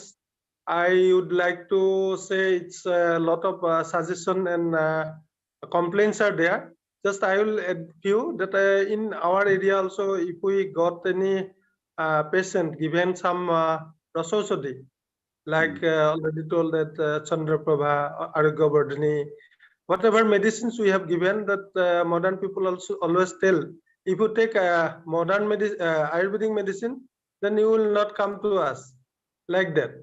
In case of kidney patient, I have seen in specialists here, there if it is known that Ayurvedic medicine were taking, then the patient will refuse. You should not come to me. You go again to the Ayurveda.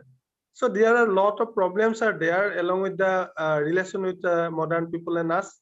But still we have to go hand in hand so that we get the good social health.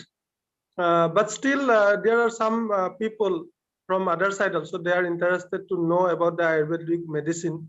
I have more allopathic friends. They are also try to get medicine. One of such example, one specialist in immunology, his wife was having a throat infection, mainly pharyngitis. She was suffered for a long period. Once he called me that what is the medicine available in your Ayurveda. I have given the sapilin along with some other Citropaladi like that. Then within 15 days, she got good result, and she both husband and wife appreciate me. And regarding the rasosodi, we have little bit trouble because of if it is exactly not properly prepared, then some toxicity may be in kidney. Otherwise, I have given this particular say Samir Pannak Ras, at least I have given 6 months also. But there is no any kidney toxicity because I have seen before giving this medicines, he was suffering from hydronephrosis, but after giving this also, he got good result. So we have to aware the people of the modern people that the Ayurvedic medicine has the potency to cure disease rather than any toxicity if it is properly prepared and the dose will be given to the patient. So awareness and research work will be done more and more. Then once they will establish themselves that the Ayurvedic people are doing well. Because one of some conference was there in I think Bangalore. In there they shouted that Ayurvedic people are doing good result in heart diseases. They claim from themselves, and they told one cardiologist that I don't know who is he, but Ayurvedic people are doing good in cardiology rather than other people. So they also appreciate in somewhere, but it is not 100%. But definitely we have to take the zero tolerance with our research work also, so that we can establish it that our medicine is a good potent one. Thank you, sir, giving me for this opportunity. Thank you, sir. Thank you. You have already made very clear that where we should be careful, where we can move freely. So that depends. Definitely, provide condition like provided is always there. That if the preparations are foolproof, good, and free from toxicity, they are not going to damage in any way to the user. And you also mentioned Samir Pannagar is itself a very otherwise very effective, of course, on Vats-Leshwing Vikar. But a 6 months tenure is, I think, much more. If the eosinophil count lowers down or comes within limits in 15 to 21 days treatment, it can be tapered down or it can be stopped. Thank you so much. And Dr. Rajan, whether Rajan Patankarji is here to say add on something, and after him, I would like to call our today's guest speakers, because they may add on 1-2 minute some either feedback which he has only one experience. Yes, please. I was very much thankful to work with one of our great leading cardiologists of Bombay, Dr. Ramurthy, and he has given me 2 suggestions. Ki your science is foolproof science than us. So only do practice Ayurvedic And second thing, कि one who gives minimum medicine with maximum results is a real doctor or real vaidya. So, and after doing practice for 40 years, he told me that I want to learn Ayurveda because so many cases came to him and they claimed that I had taken Arjuna Rishta and still I am suffering from heart diseases. So that's why our interaction was very nice with him. Ki Arjuna Rishta is definitely doing good job, but only in some different conditions of heart diseases, not in each and every diseases. So I want to share that only. Thank you, sir. Thank you. As we know that we had a very good discussion on that very webinar when we were talking about the cardiac disorders under the series of lifestyle disorders. So definitely those who are well versed and cool in nature, they are accepting Ayurvedic approaches along with the very good results, well tested and of course used by the means well qualified Vaidyas also. Otherwise, surface knowledge or superficially just criticize or accept is not going to give a longer effect. But the one's impression, a proper impression, definitely that will lead to the in the favor of the Ayurvedopathy also. Thank you so much. Thank you. Now, I would like to call Dr. Nitin Rumalia ji with his concept, suggestions or doubts. If he's Yes, here. sir. Thank you, sir, for inviting me. Yes, sir. Thank you, sir, inviting me. And today all presentations were very nice. And also I was just engaged in full time. So I saw many doubts they have like that.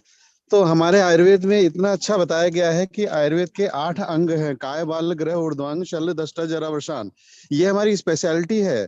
तो हमें जो भी हम practice करें बड़े confidence से करें, यही हमारा दृढ़ संकल्प होना चाहिए।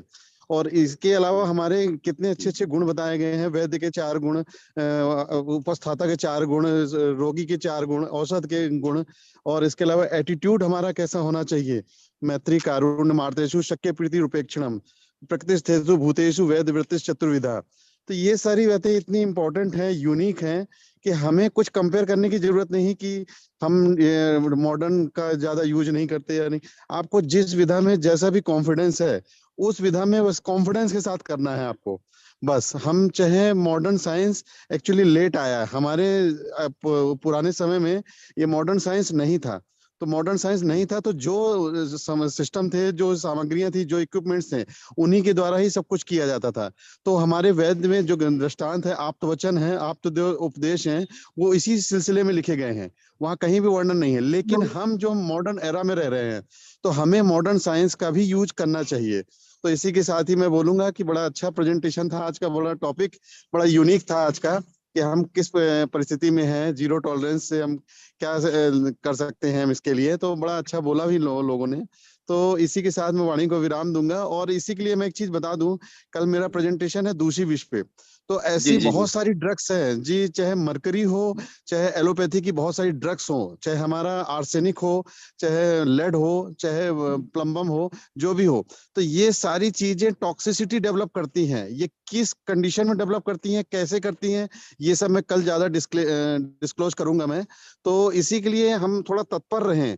स्वस्थ स्वास्थ्य रक्षणम, अपना स्वास्थ्य की रक्षा के लिए विषैले द्रव्यों की जानकारी होना बहुत आवश्यक है।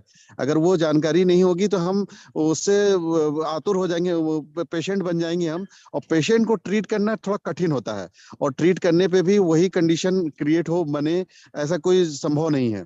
इसलिए हम बेटर हो स्वस्थ स्वास्थ्य रक्षणम पर ज्यादा फोकस करें, अवेयर रहें, जागरूक रहें। तो इस पे ज्यादा मैं फोकस करूंगा। तो कल दूषी विष बड़ा यूनिक कॉन्सेप्ट है, जैसे मैंने गर्विश पे किया था वैसे दूषी विष भी है। इसे जरूर ज्वाइन करें मैक्सिमम लोग, तो सारे डाउट शायद क्लियर हो जाएंगे बहुत सारे। इसी के साथ मैं वाणी को विराम देता हूँ। धन्यवाद सर। बहुत बहुत धन्यवाद। एज यूजुअल मुझे रहता है कि हमेशा आप कुछ न कुछ बढ़िया चीज ऐड ऑन करेंगे, आपने वो जी, जी, जी। सब्जेक्ट टच किया, ये कल के लिए भी अपने इनविटेशन दे दिया। बिल्कुल आप सही कह रहे हैं, हम आयुर्वेद एकदम से बिल्कुल मर्यादा रहित नहीं हो सकते। आयुर्वेदिकों के लिए भी बहुत अच्छी गाइडलाइंस सिद्धांत रूप से हमारे टेक्स्ट में पहले ही बता दी गई है, उसके बाद ही चिकित्सा काम की शुरुआत करेगी। स्पेशली जी, जब जी। बात करते हैं चिकित्सा चतुष्पाद की, तो वहां जी, पर जी, जी। खुद ही स्पष्ट कर दिया गया कि हम चिकित्सक किसको मानेंगे, औषधि श्रेष्ठ कौन सी होगी, जी, उपस्थाता जी। के गुणधर्म क्या है, चार चार सबके गिनाए हैं। तो हमको जी, जी। हमको खुद ही हमारे पैरामीटर्स इतने दे दिए गए हैं, उनके जी, जी। अंदर हम जब चलेंगे तो चिकित्सा नास्ति निष्फला निष्फला। वाली बात आ जाएगी। और तीसरे ये कि आपने जो एटीट्यूड की बात कही, कितने अच्छी गाइडलाइंस दी हैं। मैत्री, करुणा, मुदिता, अपेक्षा की बात जो रखी है, इसीलिए रखी है जी, जी, कि जी, जी। हम दूसरे को तो क्रिटिसाइज ना करें, ज्यादा से ज्यादा हो तो यस, दो यस। उपेक्षा भाव कर लें। आप एक चीज और जान पाएंगे, हम किससे जी, चिकित्सा जी। कराएं, कौन है जिसको हम वैद्य माने। तब जी। उन्होंने बहुत स्पष्ट कर दिया है कि ये तो शास्त्र विदो दक्षा शुचिया कर्म को विदा यस, जित यस। हस्ता जितात्मा नतेभ्य नित्यम कृतम नमः। तो पहले हमें खुद वैद्य के लिए इतने इंस्ट्रक्शंस, रोगी के लिए इतने इंस्ट्रक्शंस दे दिए गए कि वो किस बिल्कुल, वैद्य का बिल्कुल। चयन करें, किसका सिलेक्शन करें। और इनमें जो कमी वेशी बात है, 12 तारीख को हम लोग अपना सिद्धांत करने के लिए बैठेंगे ही। लेकिन जी, जी। ऐसा नहीं कि हम लोग कोई भी उठाए, जैसे कि गांव में त्रिपाठी ने चर्चा की कि गांव में कोई करता है आयुर्वेद नाम पर गलत सलत करते हैं, बाद में फिर अपमान मिलता है, बदनामी मिलती है। जी, तो वो जी, जी, उस जी। चीज को भी देखना, रोकना हम लोगों के भी हाथ में है। अब हमारे पास 7 में से 4 ही मुख्य हमारे आज के जो अतिथि वक्ता रहे हैं वो मौजूद हैं। तो हम चाहेंगे कि सबसे पहले अगर रेड्डी साहब उपलब्ध हैं तो 2 लाइन में I invite professor P Sudhakar Reddy ji for overall comments, and if any point is there with him to add on, he is the most welcome. Thank you. Namaskar, Dr. Reddy. Namaskar, sir. Namaskar. It was very nice presentations, and all senior most dignitaries their opinion. It was very nice, sir. And there is no need to add anything also, but everything spoke in different views. So it was very essential thing nowadays. And by this webinar, those who are listening, other than our faculty, they'll get a confidence that Ayurveda needs to be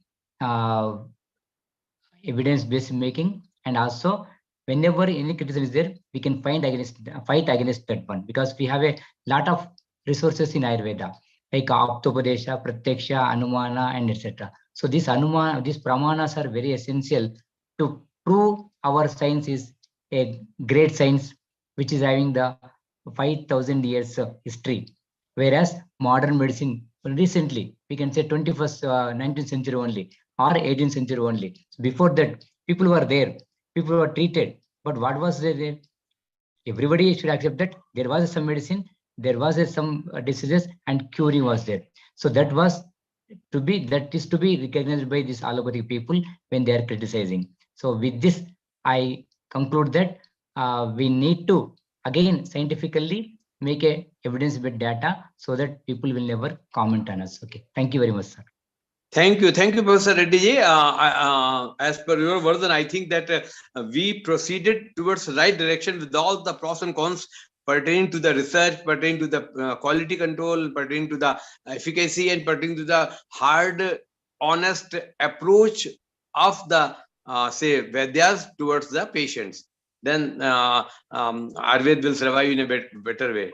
Thank you so much. Dr. Nishant, Professor Nishant Shukla ji, if you are comfortable, then I would like to have 2 sentences from you on today's event, or else it is almost over.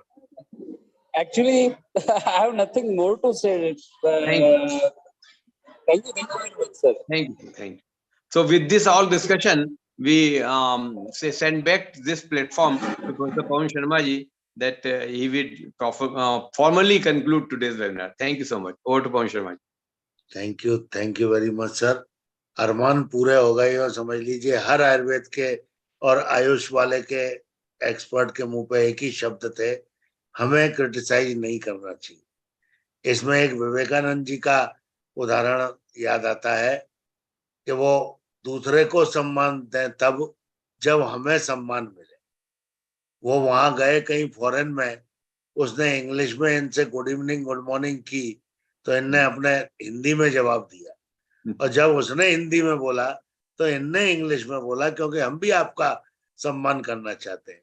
तो same चीज आयुर्वेद और allopathy में है कि यदि allopathy वाले विशेषज्ञ बन के डेप्थ में जाके हमारी बातों को समझने की चेष्टा करेंगे तो हमारे अपमान या मान अपमान स्वाभिमान कोई भी बात ही नहीं आती है। हम लोग एक दूसरे के कॉन्टेम्परेरी हैं, काउंटर पार्ट है, एक दूसरे के बिना हमारा चल नहीं सकता। इमरजेंसी हो तो उनको हमको उनके पास जाना है।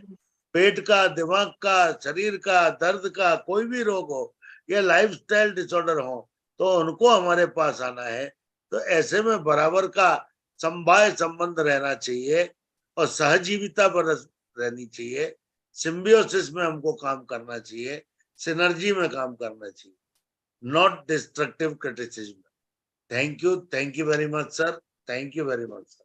कल 2 वेबिनार, परसों फिर 2 वेबिनार है। परसों एक लेटेस्ट टेक्नोलॉजी पर है और एक और है, तो परसों 2 वेबिनार है। बस वो 2 स्पीकर ही रखे हैं जिससे वो 1 घंटे में निबट जाए। और फिर वो 11 तारीख को वर्ल्ड यूनानी डे सेलिब्रेट कर रहे हैं, तो उस दिन भी लंबी है। हम अपने उस शब्द को नहीं रोक पा रहे अपने उस प्रसन्नता से जो हमारे चलते चलाते प्रोफेसर रामदास जी ने कहा संप्रदाने चतुर्थी, मतलब ज्ञान के साथ में संस्कृत भाषा व्याकरण एकदम आ ही गया। और अपादाने पंचमी, ठीक बोले, देने के अर्थ में, विलग होने के अर्थ में। बिल्कुल ठीक बोले तो।